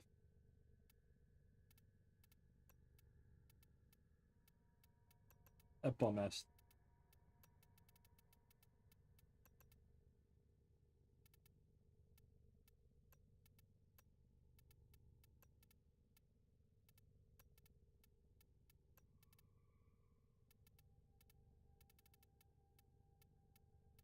I have an idea.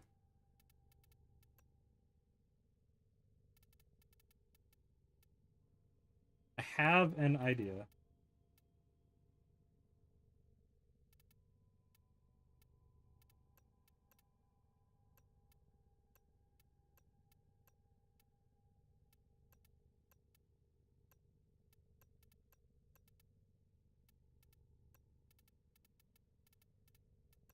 I make this and this.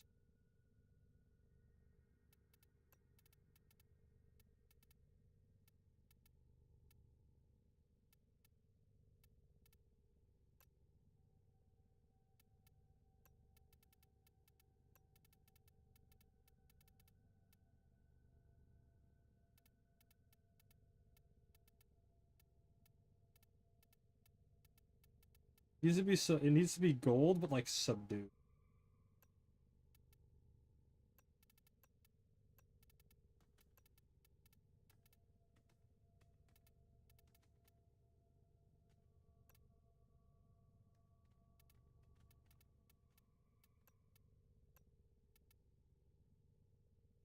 I think Magirna skin works a little bit better.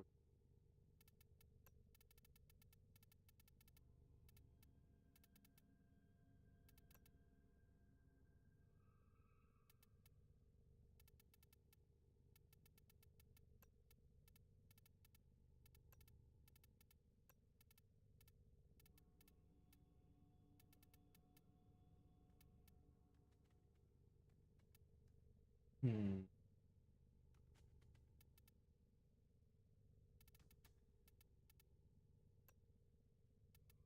Trying to think about how I want to execute.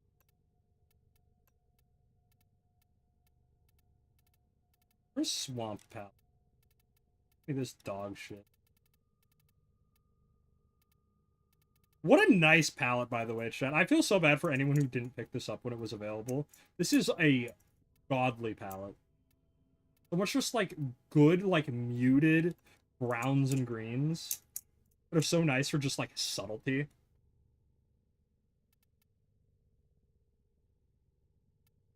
Really hope people get it again this year. It's so good.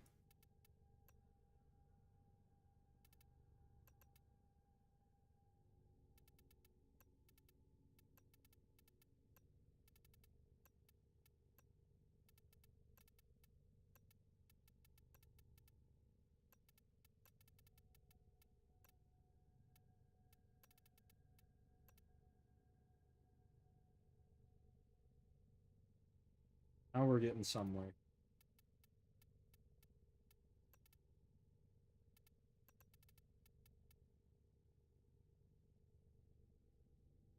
Magor Legard, by the way, chat, undefeated.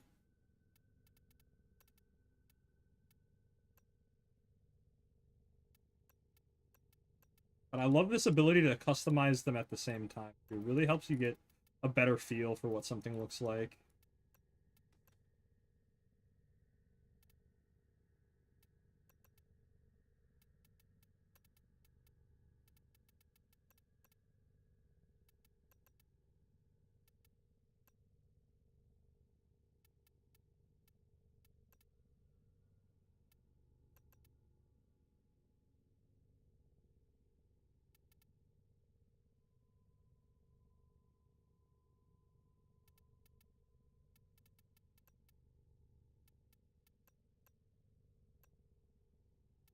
Now,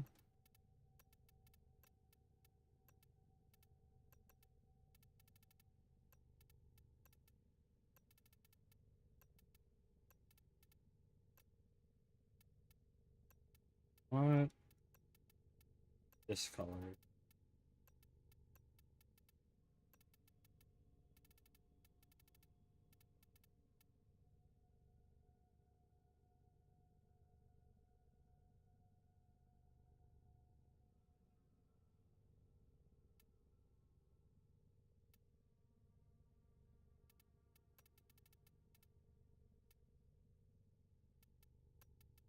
Not that.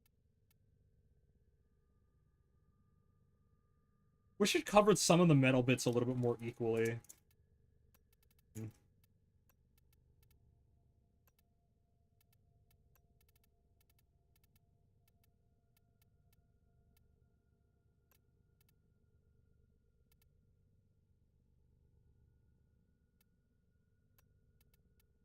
Kickback is such a good fucking sigil, though. Like, genuinely, it is an immaculate sigil.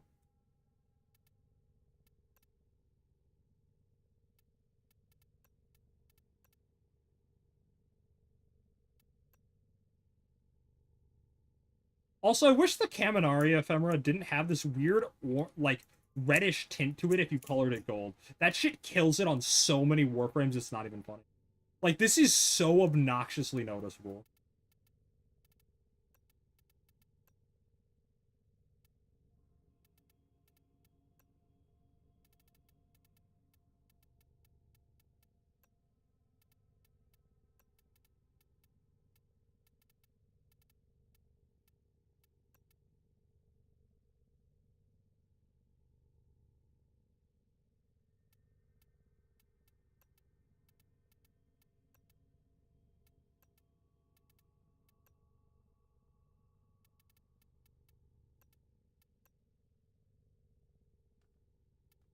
Oh my god.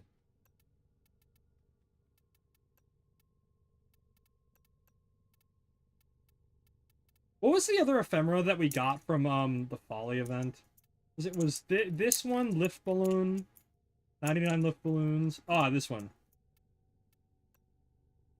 Prematura ephemera. That's the one. weird paint shit. That one, there's lift balloons. You and I in a little dash. Vagabond with the we at the break of dawn.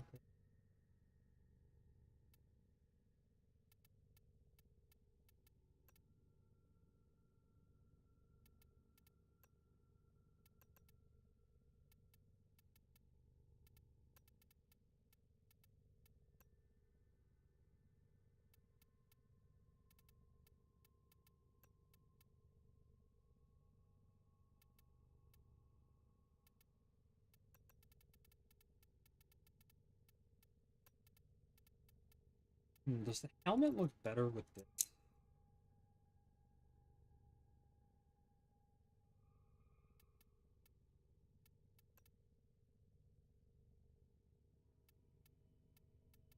Oh,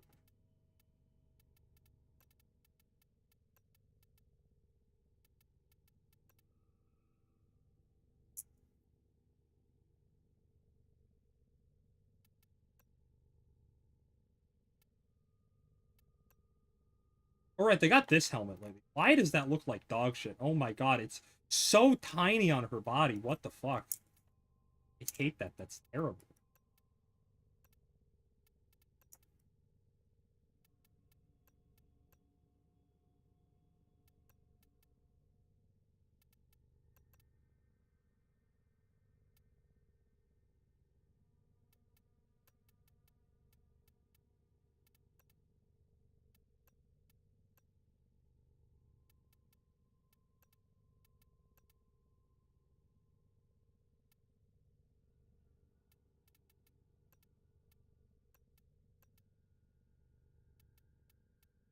There's a lot of good options. Which one I want? I feel like this looks.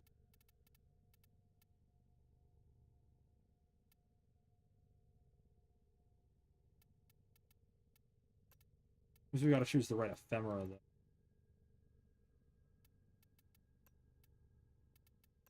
That actually shows off the colors properly.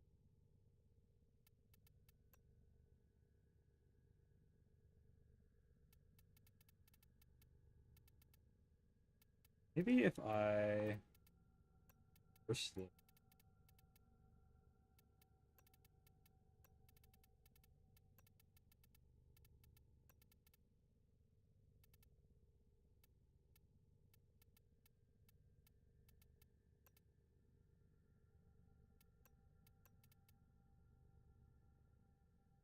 maybe. Maybe.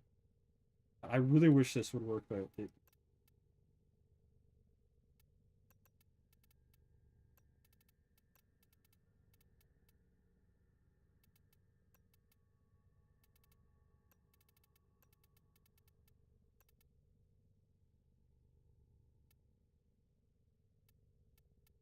Hmm.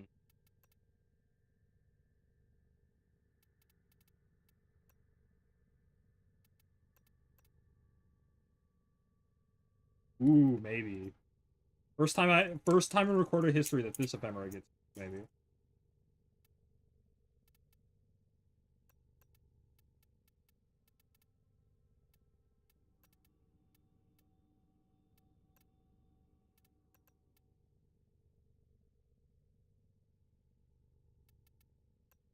I need to ban myself from the Syandana chat because it's too OP.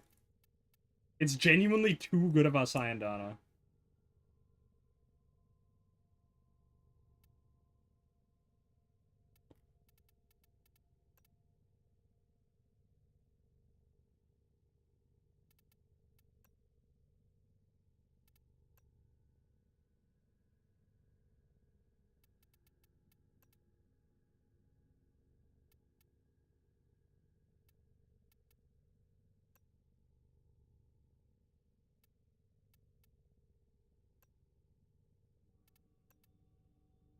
I would like to Syandana more if it was static. That's my one problem with it. Is that it moves too much. I wish it was just static like this, and then I would like it way more. Kind of unfortunate.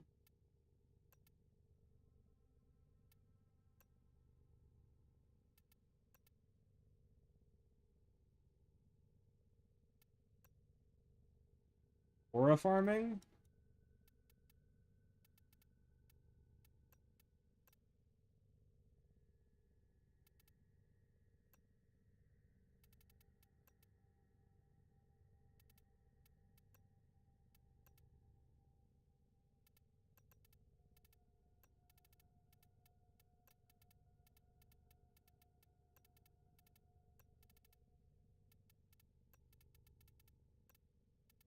There's the cat right now, taking about its magical forever. Everything that is tricky is clever. There with his leathery whip, and magic with a little slip.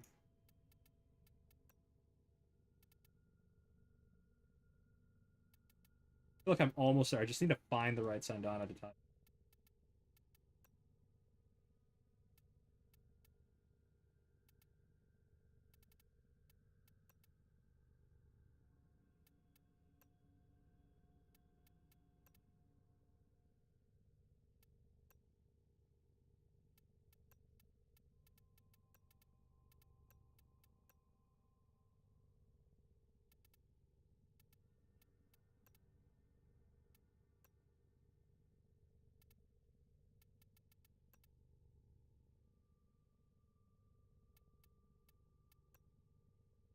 I feel like I need something subtle.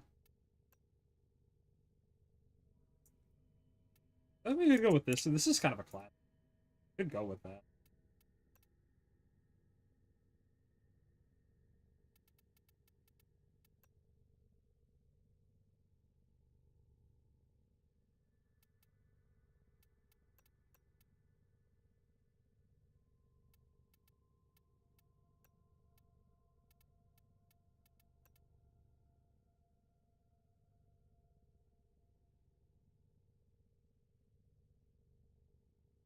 Wait, what frame was this from?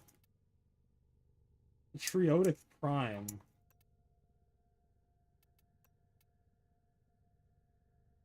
Was this Geyers? Geyer Primes? I don't remember. Yeah, that shit fucks.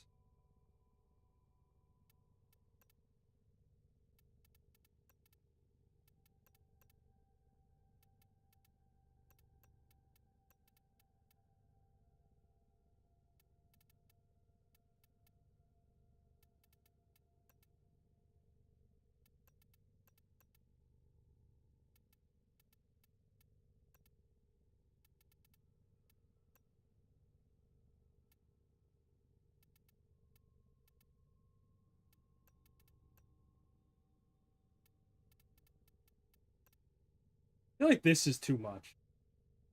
Like, I kind of want this, but like this feels like way too much.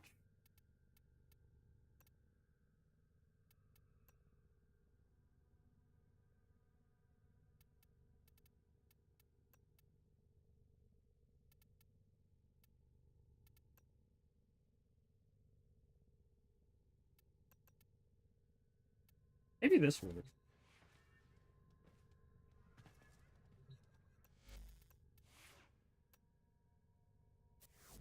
Yeah, fuck it, let's go with this. Back into action.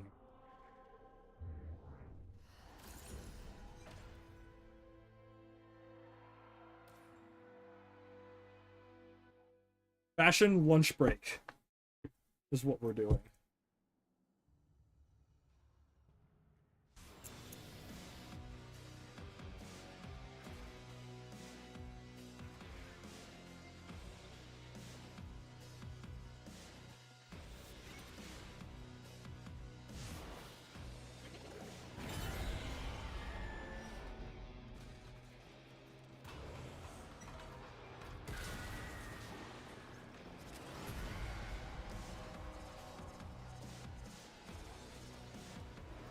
Yeah, this fashion fucks, chat. This fashion fucks. Oops, I gotta get out of the hell dimension.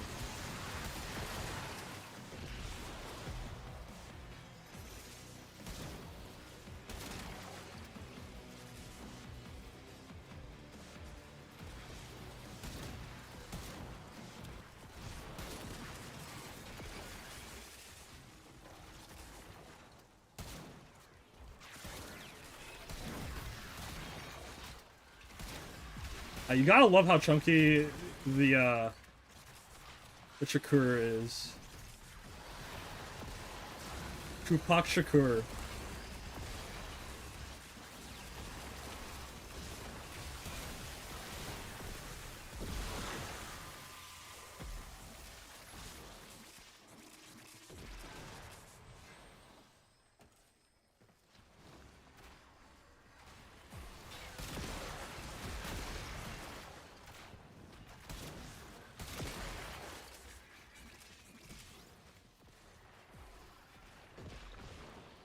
I'm loving this ephemera. It works really well with this fit.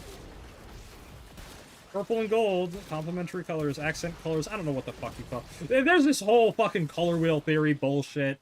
Point is, purple, gold look good together.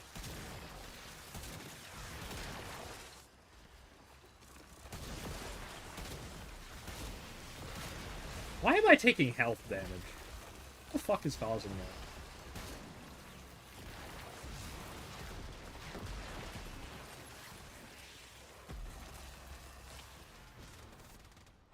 What is Soul's Fury? What does that mean?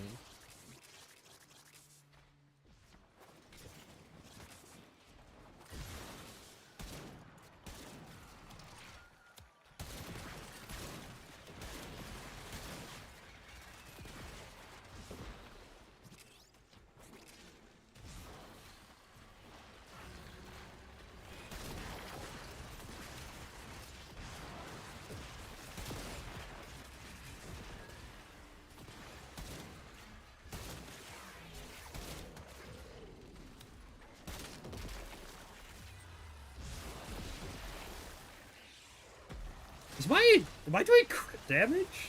No way, right? Doesn't seem right.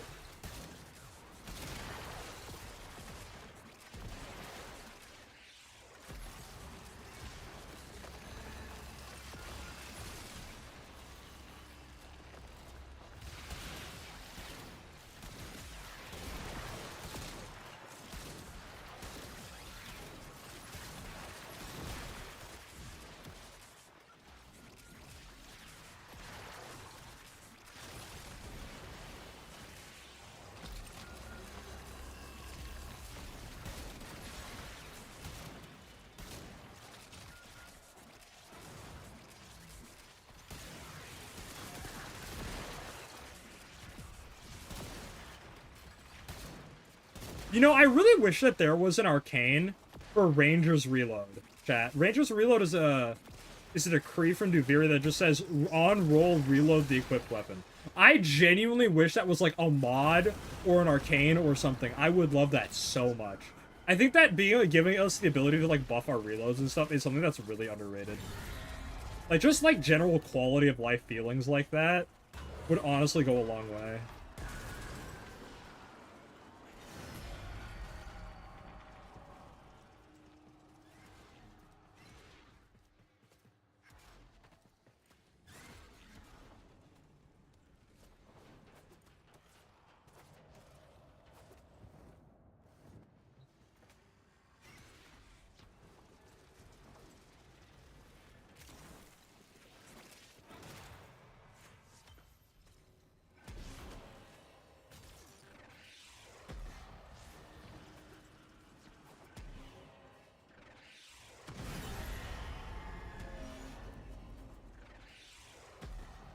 But imagine if we had Limbo during this, like, vessel cracking round. That'd be so fucking sick. Yo, hang on. Let me peep that Corvex fashion. That shit looks like heat. Chat, that Corvex fashion looks like fucking heat. That's like genuinely some of the best Corvex fashion I've seen.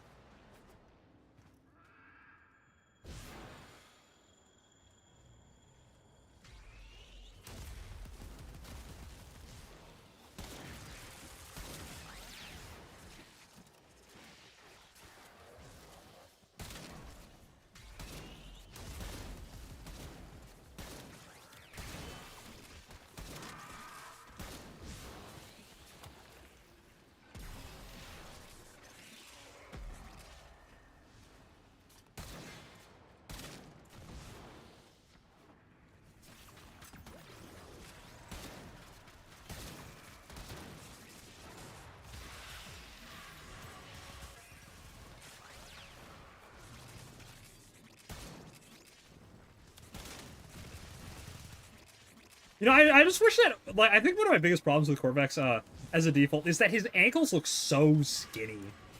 And it looks so stupid. I really hate that about his default outfit.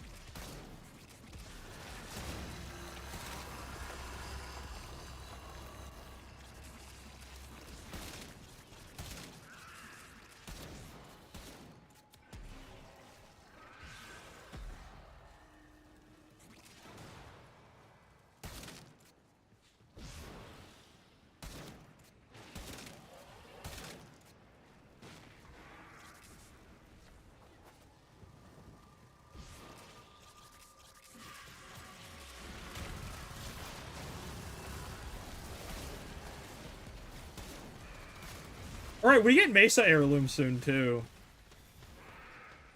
Wait, doesn't that come out in July, if memory serves? That's a July thing, right? Not with that, yeah, it doesn't come with the update, does it?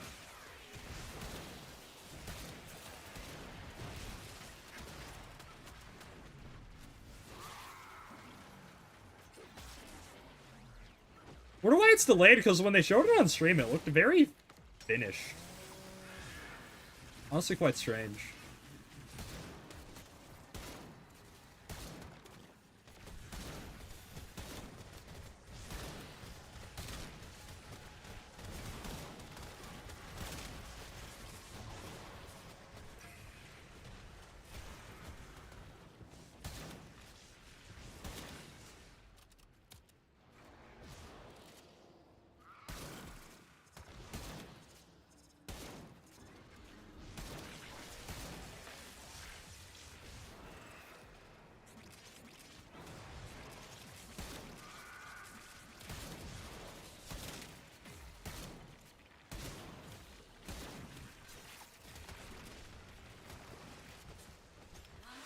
I'm gonna save out this nuke and see if I can hit the, this thing with it. I'm curious to see how much damage it does. Wow, like, a 20th of its health bar. Amazing. Amazing, even. 44 million damage straight to the noggin and nothing. We live in 1984.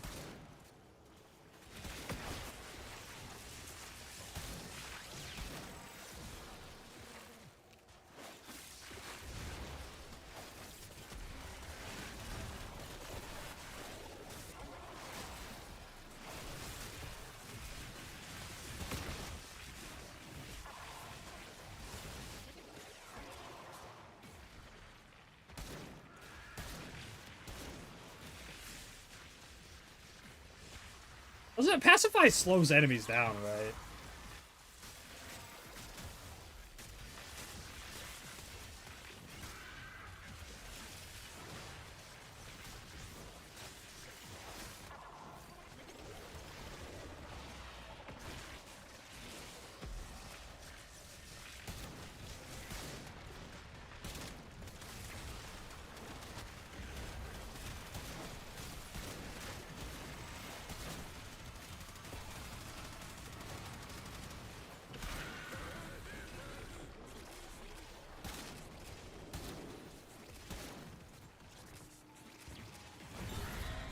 God, I have like an orbiting ring around me.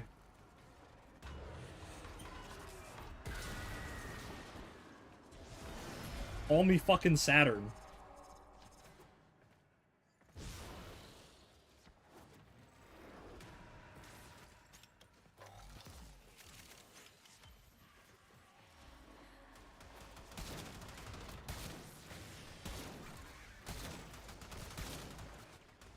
Oh, you.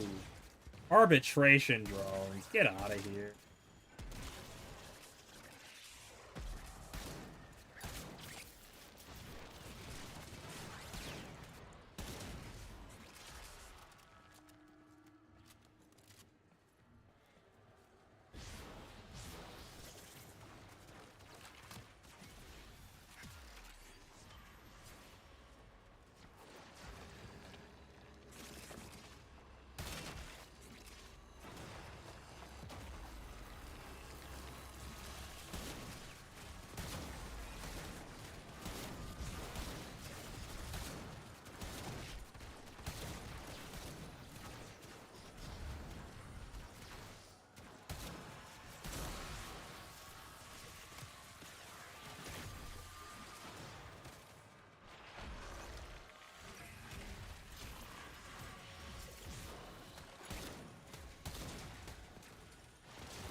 See, this is why I don't like arbitration drones, is because when you finally kill them, they have this sore loser clause where it just blows up all the enemies with it. It's like, well, you have this big horde here. Give me the satisfaction of being able to nuke them into the sun, you know?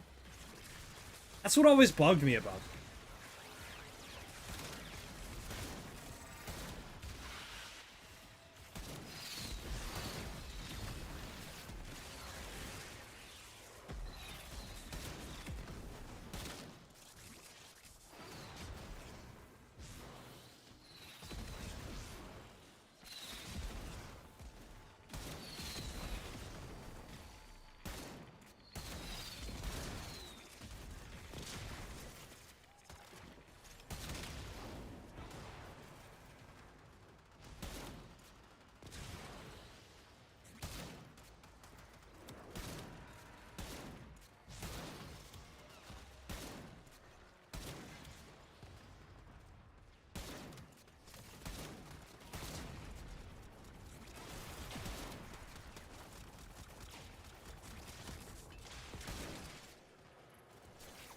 Another one.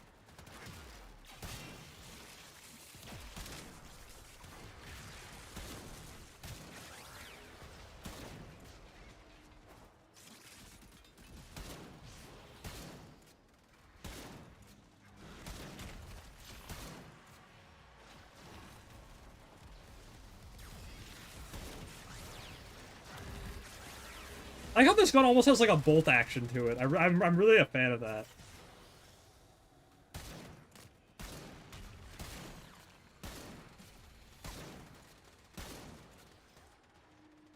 I figure out what are they actually fucking doing though, or is this a bullshit animation where like nothing actually makes sense?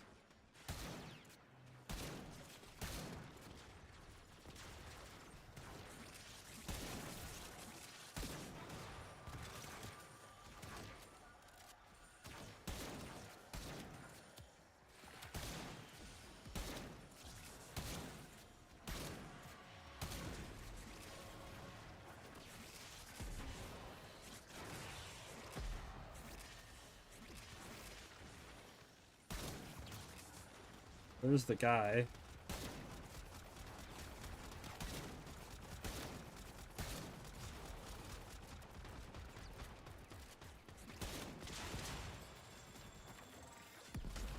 There's you.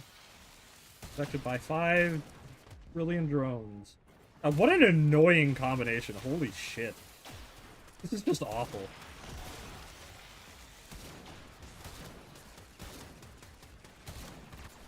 Unnecessary.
You know, maybe with the Vectis Incarnate, we'll go back to being top dog of get this fucking guy now gun.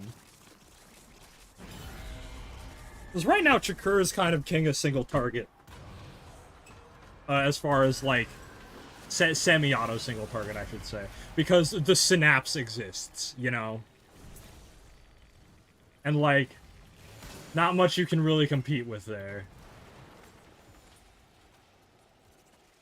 Like, it is a blessing that the Synapse does not have beam chaining. I promise you.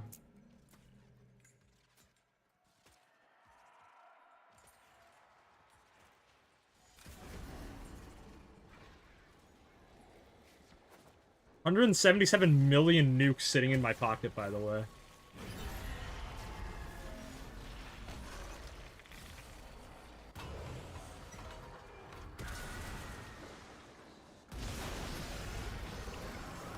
Oh my god. What is this guy doing here? Get out of here. Fucking go home, dude.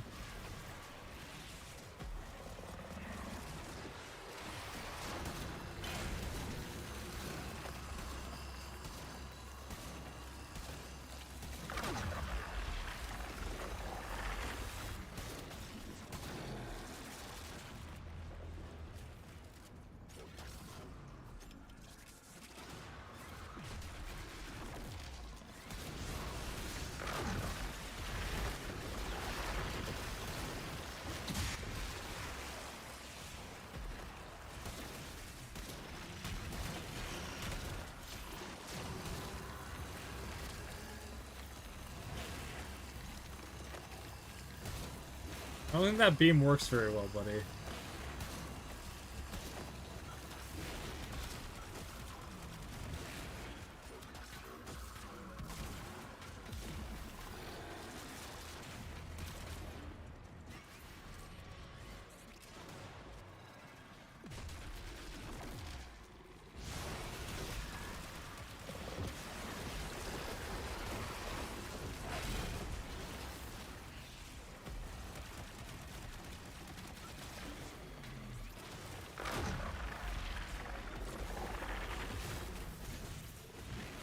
Something that big should not be able to move that fast.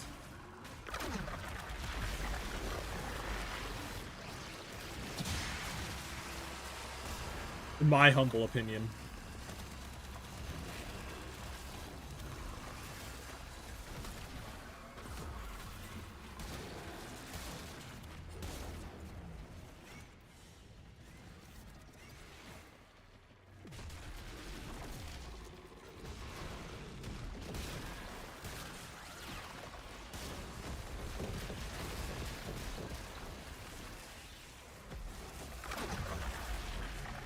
Can we get this fucking guy out of here?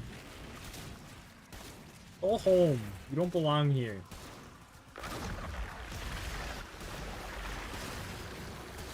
This is all in Rove's memory. How does he know about this? How does he know about the fucking fragmented one, chat? That's what I want to figure out. How does he know about the 1999 tank? Or is that, like, explained somewhere? How does he know these things?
Fucking hate these. I hate Aerolists so much. They're so janky.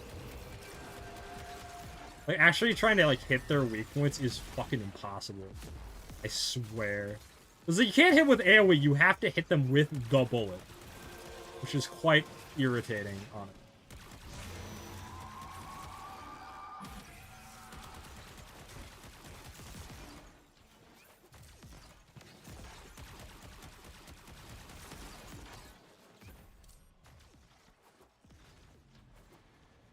Aerolist Chud. We're on Infernum 16? Is that where we're at? Neat.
Pretty shield restorers. Ooga booga.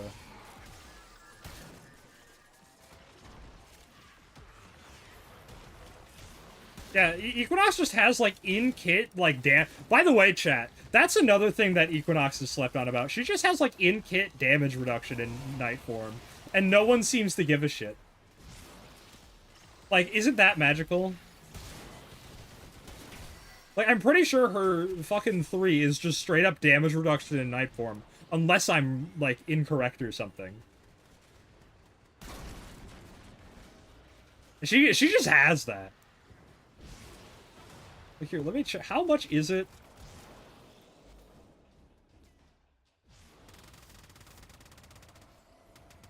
It's like 40% damage reduction or something like that, but like, that's still like a good tool. And it also applies to all of your allies as well. Everyone within range, I'm pretty sure, is affected by this.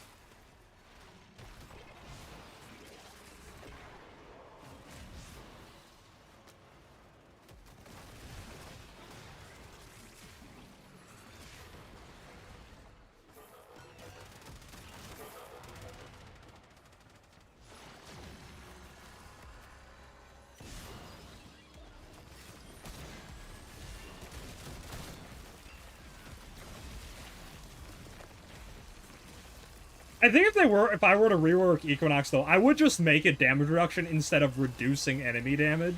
I think that's such a weird and obtuse way to do that. Because that just brings up like a lot of like weird corner cases. Well, what's counted as enemy damage?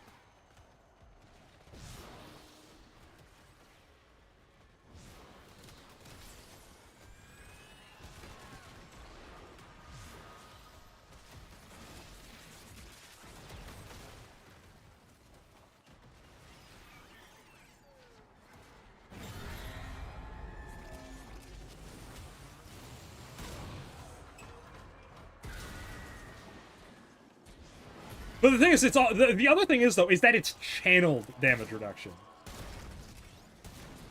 Like, while not crazy, it still does stack with like adaptation and shit.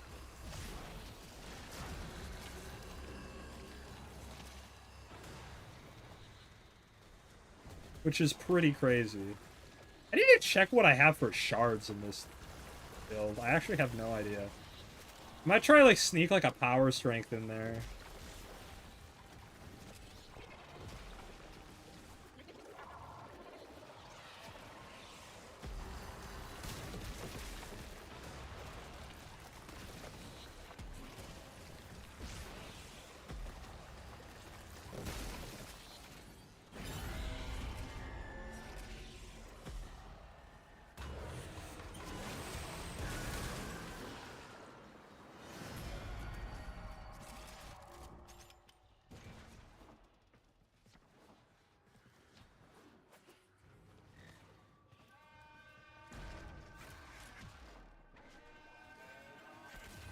Toxic Blades Exodus Cabal. What does that possibly fucking mean? Toxic Flame War.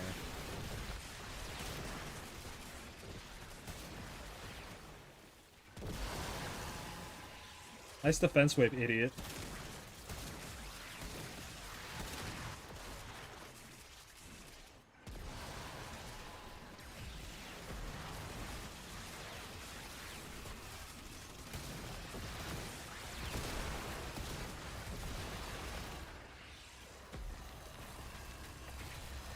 The 10 milli seems safe to kill most things.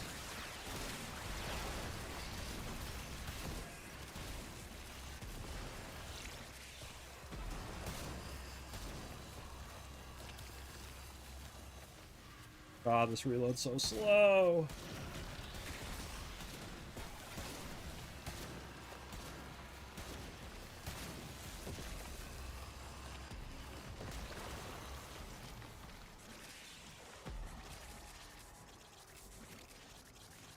That one was mostly me. Right, and here we are. Bottom floor. Everything is purple.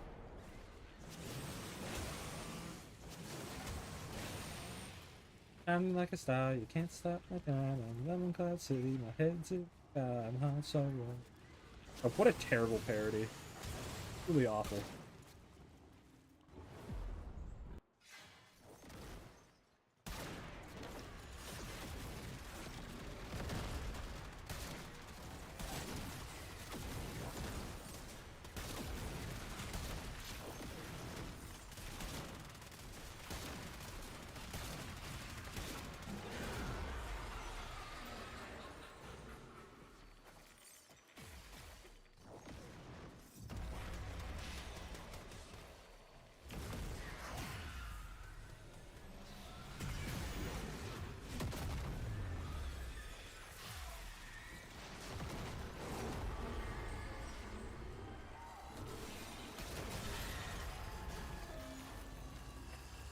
Oh! Defeat rolled within the city at 21 times. Got an Honoria for that. Interesting. Feel like I probably should have gotten that sooner, realistically, but oh well.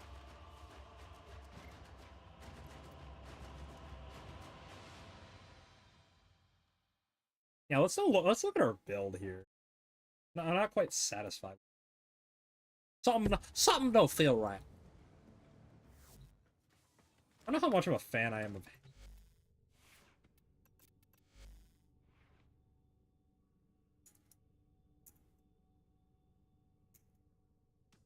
Oh, right, absolutely. That, like, it could be just pure aura. What we could have had.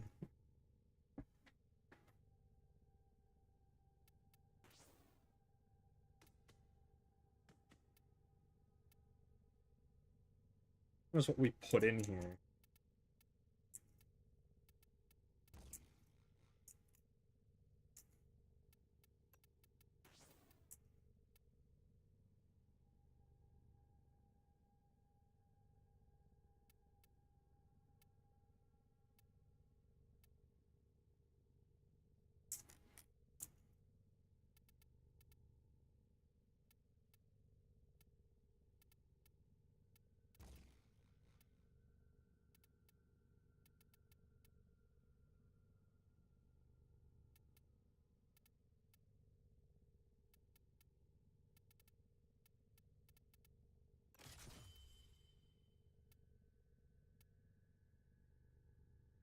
To just fucking kill the Minator.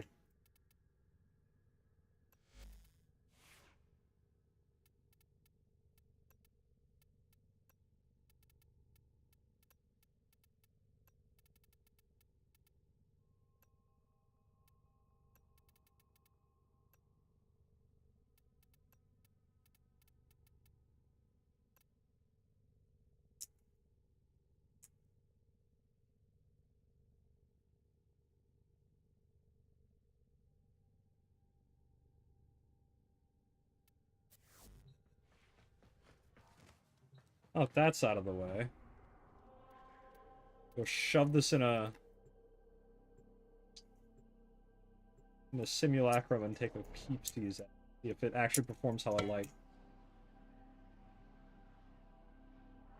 What rocks do I have on my power?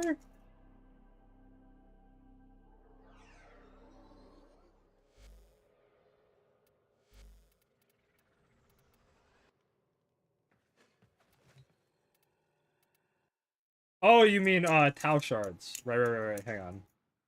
Actually, don't think I use either. I use shield capacity because she's frail as fuck. Small Victorian child over here. Um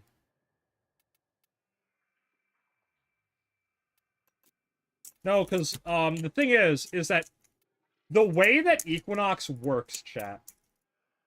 The way Equinox works is power strength is actually completely irrelevant.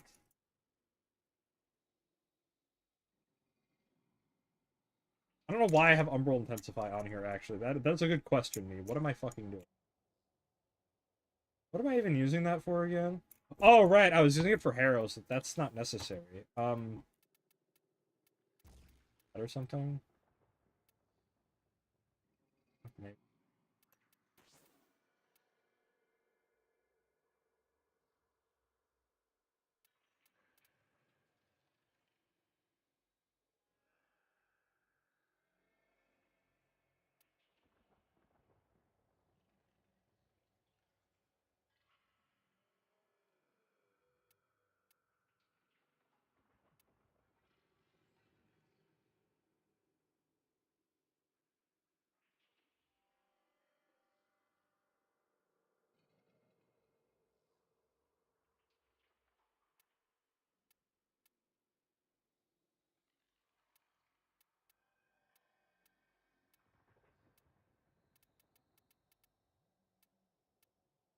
I'm trying to think, like, what can I squeeze out of this?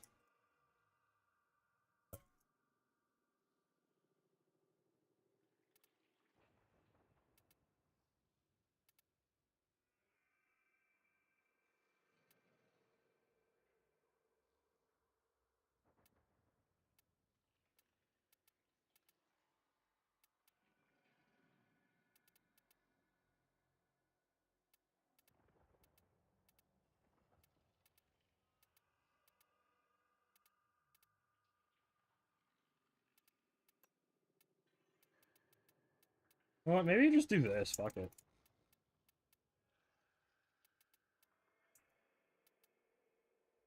Really lay it on thick with that.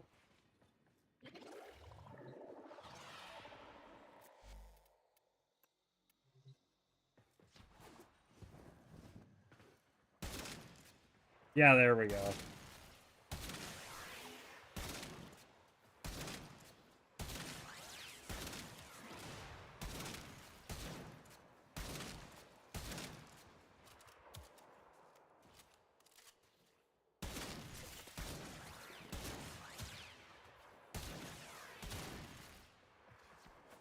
Beautiful. There's just the fucking get this guy now button. I want him dead yesterday.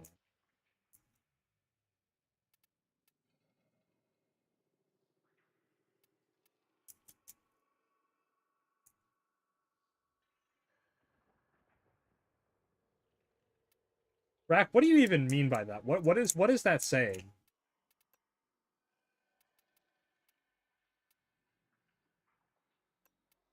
Oh, you mean augments? You said what's funny is some frames in this game, some of them are just not useful to some frames. What does that mean?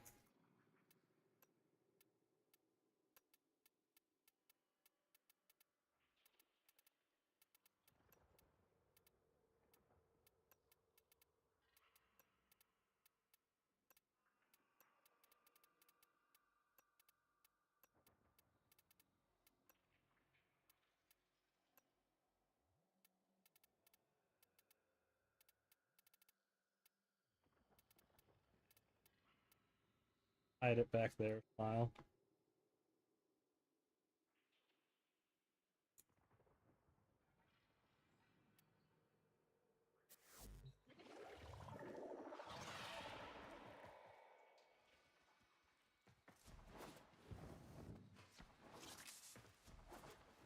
Yeah.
We made this viral because funny.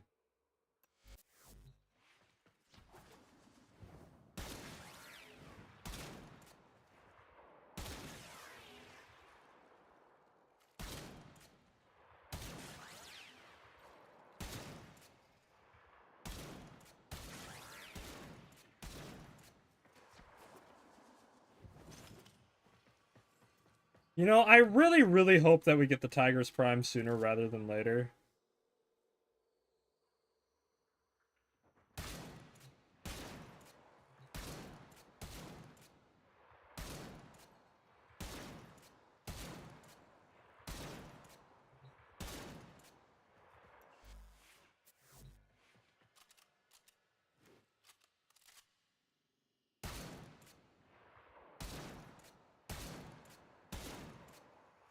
Okay, so they're cocking a lever, I see. Like a lever action. That's what I was trying to see there. I also like that they gave this gun, like, a real stock.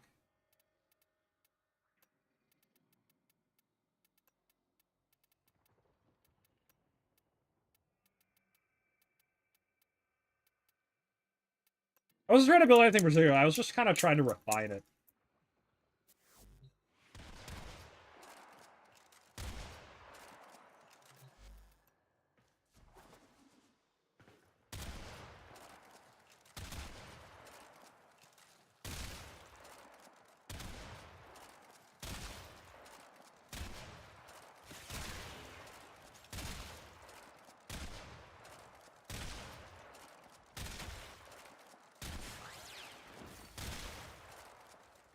It was like the Tiger's Prime can still put in work like this.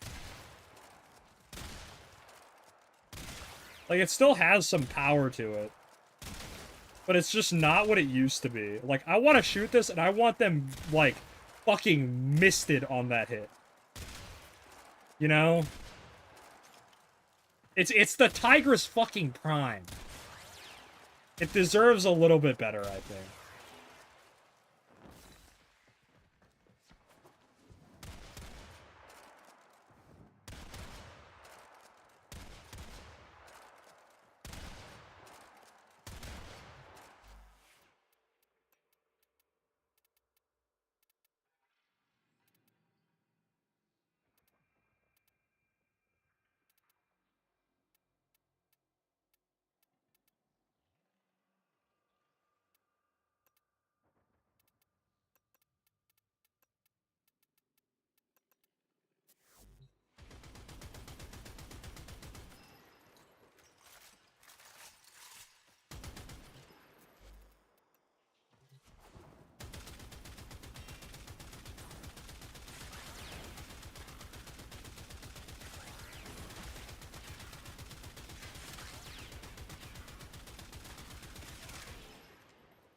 This is such an aesthetically pleasing gun.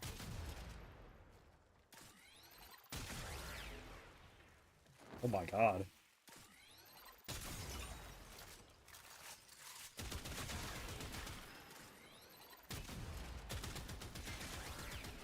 That's just like a big old primer, huh?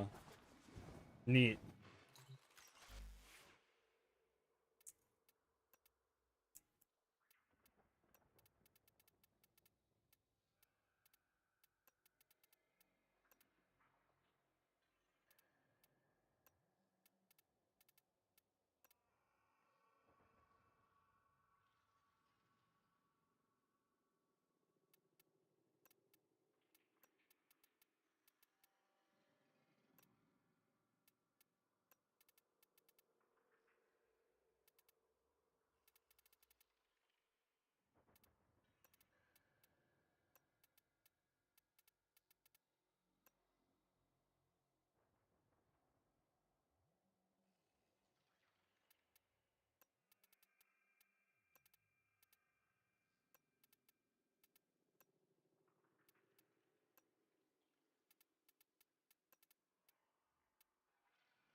Now the EFV5 is a very cool looking gun. I build? Damn, this doesn't even have a fucking 6 mod. I should get a ribbon for this. Hello, Phantom. Welcome in. How are we doing tonight? I really should get a ribbon for this.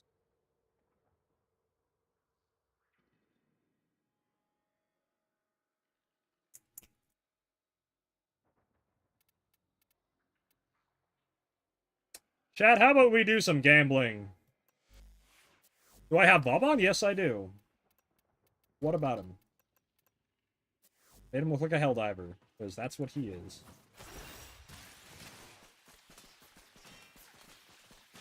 Literally throwing down balls of stratagems. His OP bug? What would that be? Does it make him not die to a stiff breeze? Because, like, that's kind of what he needs.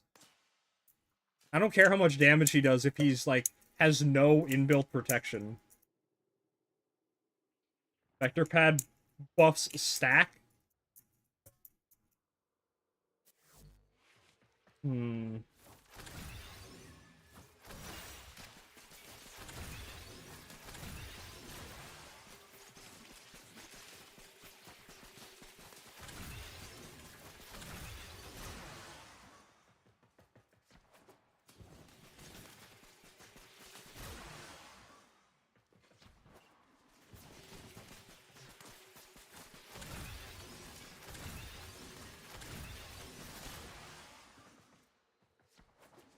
Like that? I don't know if that's necessarily OP. It's funny as fuck. But I don't know if that's OP. What does this buff even give? Increase weapon damage and movement speed. Huh. Oh, okay, so he buffs his damage. That's nice.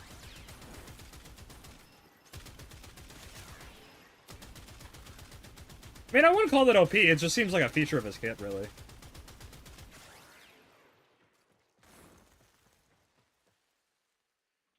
Just put one of these down here. That's just one.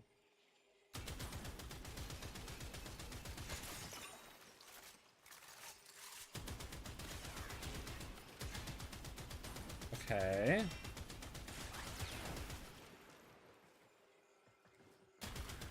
I think I got a feel for this. And I stack a bunch of these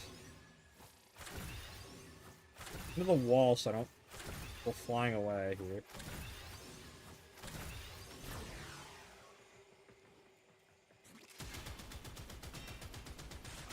Doesn't seem that crazy different.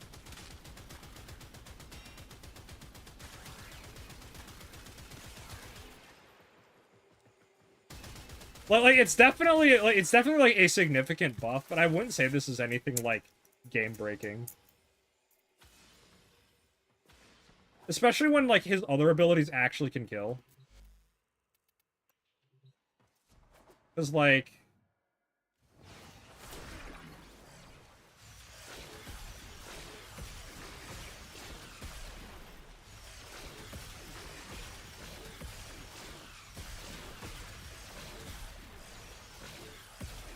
I forget how you're supposed to fucking do this. Hang on, I need to check my build.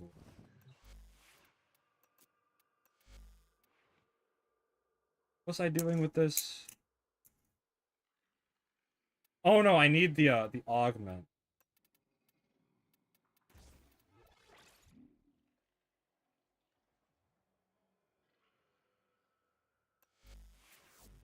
A photon repeater.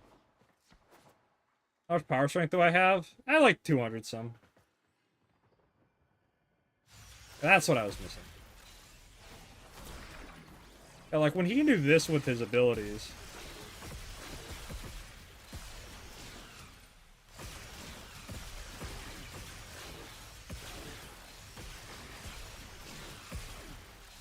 I'm trying to figure out what I'm missing here. I was able to do this earlier. It's been a while. I don't think I've updated him too much since the rework drop. I think he needs his armor strip as well.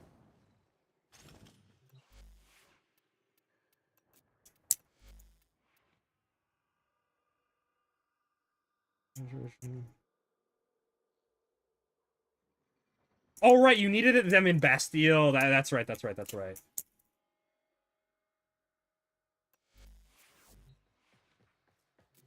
Let me kill these. I remember now. That's how he did. That's how he does.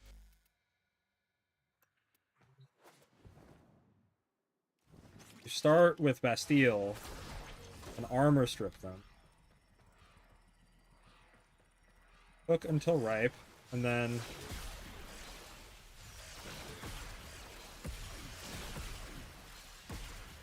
they are all gone. There we go. That's how we do it. Yeah, you cook them until ripe. Then they explode into the sun.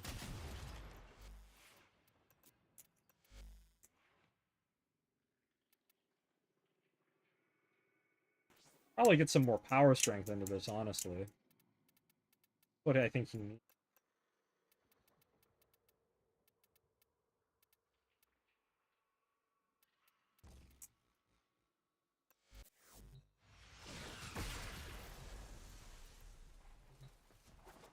Yeah, so literally Helldiver.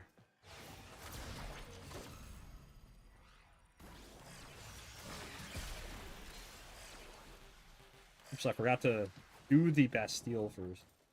You can tell I do not fucking play this friend. Because I think his rework was kind of a failure, honestly. Because it didn't fix what he really needed most, which was survivability, and he just, like, doesn't have that. It's kind of a shame.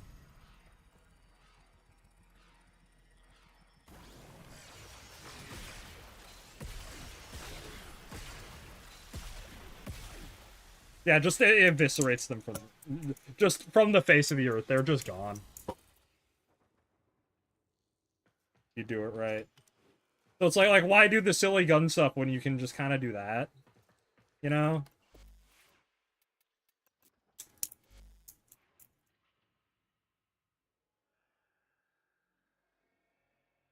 Like what, like 27%, 20, like almost a third of them per second, yeah.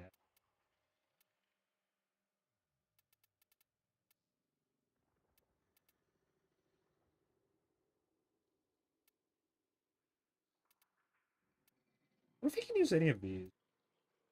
I guess he can maybe use stretch. How does his bank work? I've yet to actually try Tesla Bank. To see if this is, like, actually worth using.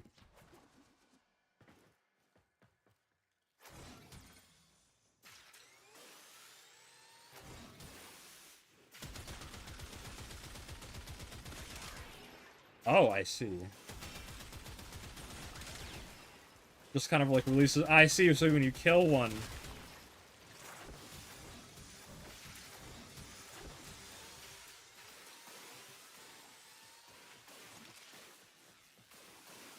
It releases a... Okay, yeah, no, this fucking sucks. 0 out of 10.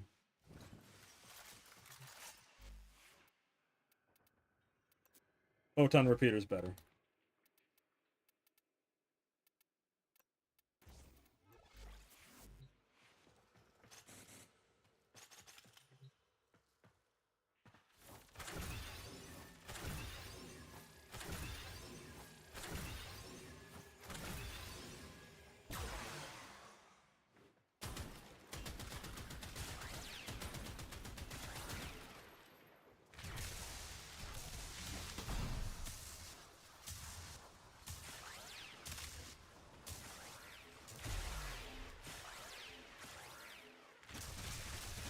Yeah, that's why I'm saying, like, his rework really did not help him at all in that department, and it's kind of a shame. Like, they gave him just no tools for it. Like, yes, he can do, like, this, which is, like, fine, but it's... I just feel like he needs a little bit more. Like, because, like, this is just not enough what he has.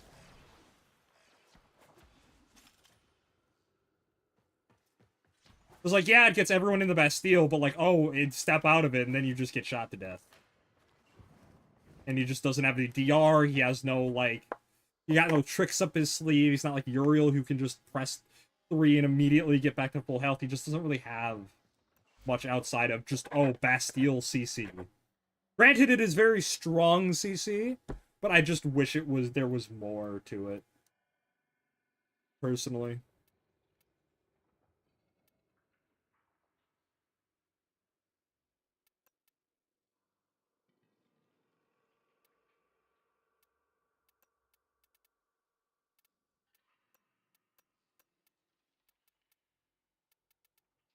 Why is it on that?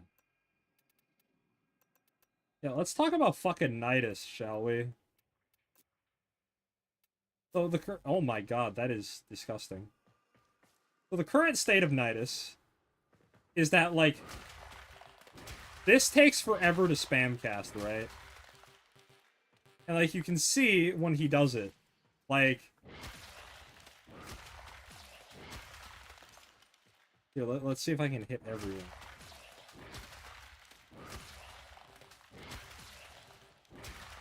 And it's like, that really... Like, they are fully armor stripped, right? We're, like, trying to ramp up damage here.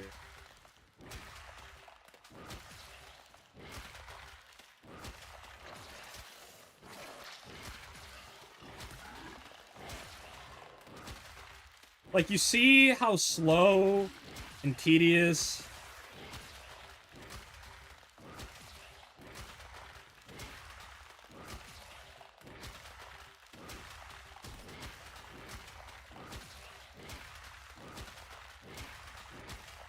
Like, how slow and tedious this is just to get even anywhere near max stacks. Like, this shit is so terrible.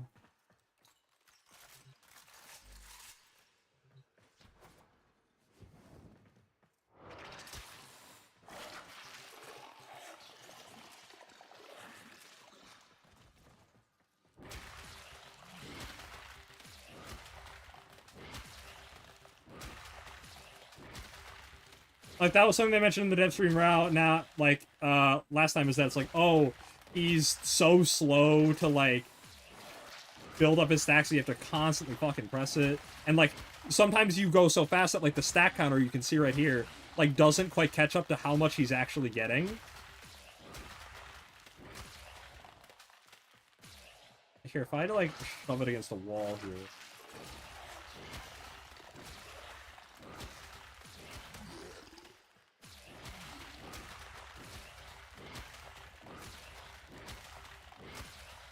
And, like, we go all the way up to max stacks here.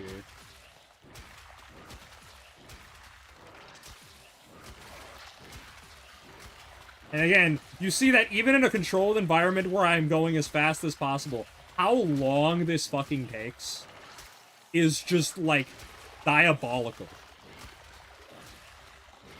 Like, this is where his age really starts to show as a Warframe.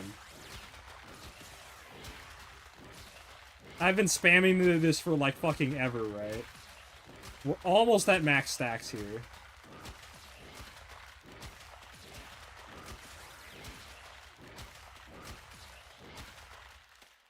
Heck, we probably have it here. The counter just needs to catch up.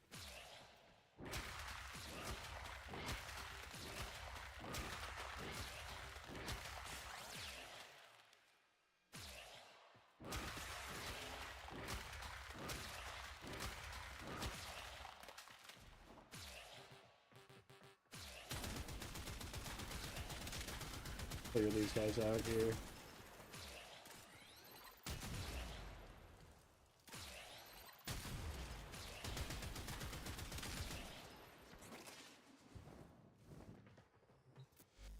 That goes all the way up to fucking 300 with the augment. And I think his base is like what's his base stack count now? What did they change it around to? I actually don't remember.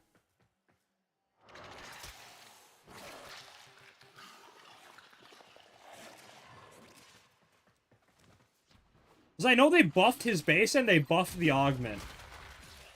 But I don't remember to what extent.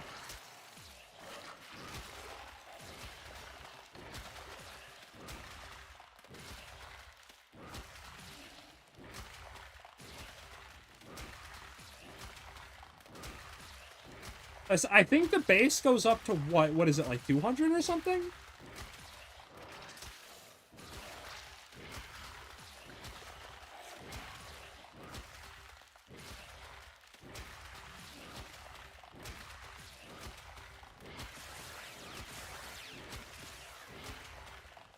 Yeah, okay, we're at max stacks now, right?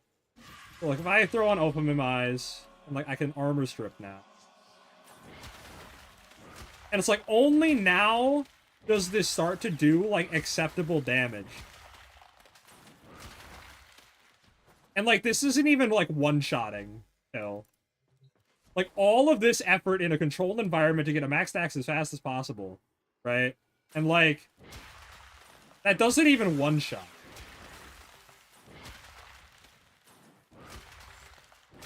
Like, it's so much effort for so little payoff.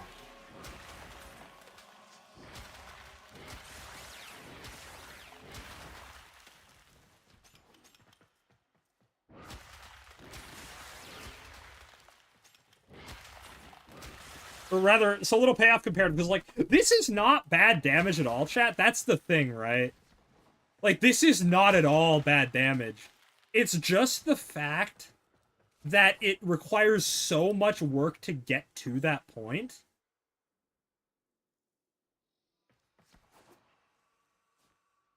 Whereas when you have frames like Dante, right? Like, is this a fair comparison? Probably not. But, like, we have a frame like Dante who can fucking do this shit, right? And just, like, eviscerate a whole group just like that. Oh, missed the spot.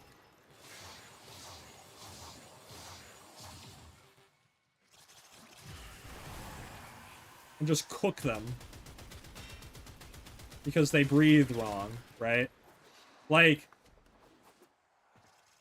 And like I said, is that a fair comparison? Not necessarily, but that's not my point here. My point is not being fair. My point is just to show, like, the level of effort comparison here.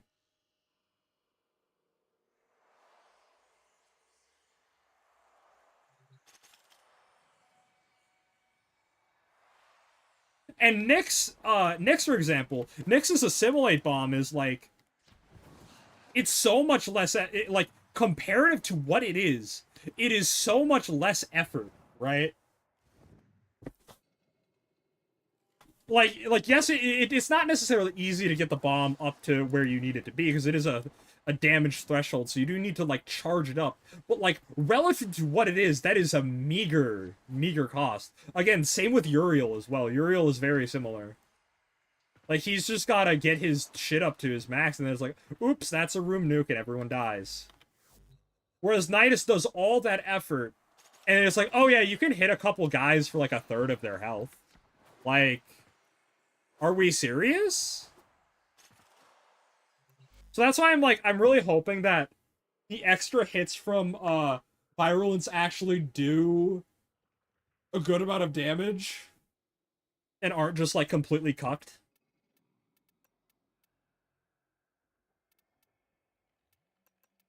Like, fuck it, even Limbo can do better DPS than Nidus. Like, let's not fucking kid ourselves. Nidus is in a sorry-ass state.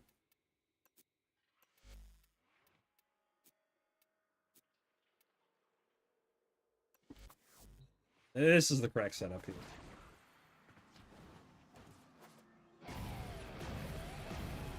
Like Limbo can go around and do this and, like, wipe out the group pretty single-handedly here. Like, once they die of heat, like, they're all just gone. Like,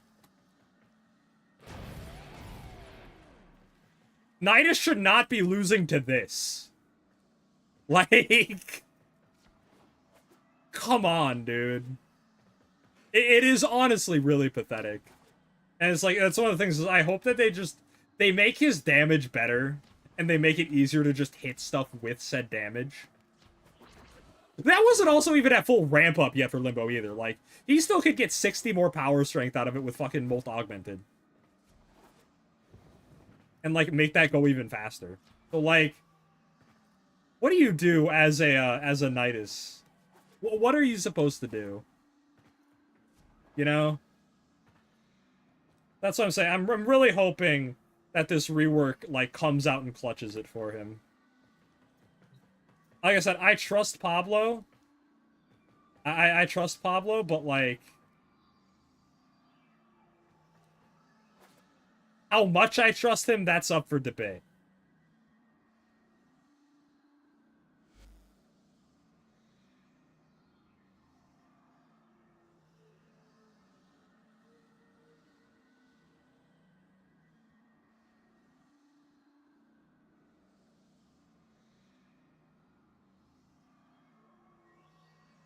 Anyways, I think we've gone on long enough.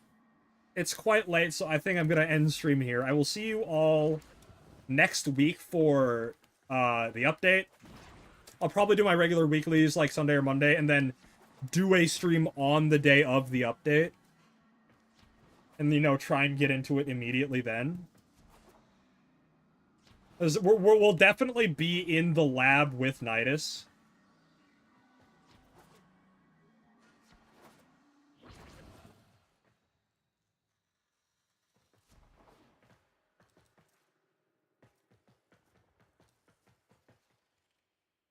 And there will probably be a video going up coinciding with that when the time comes.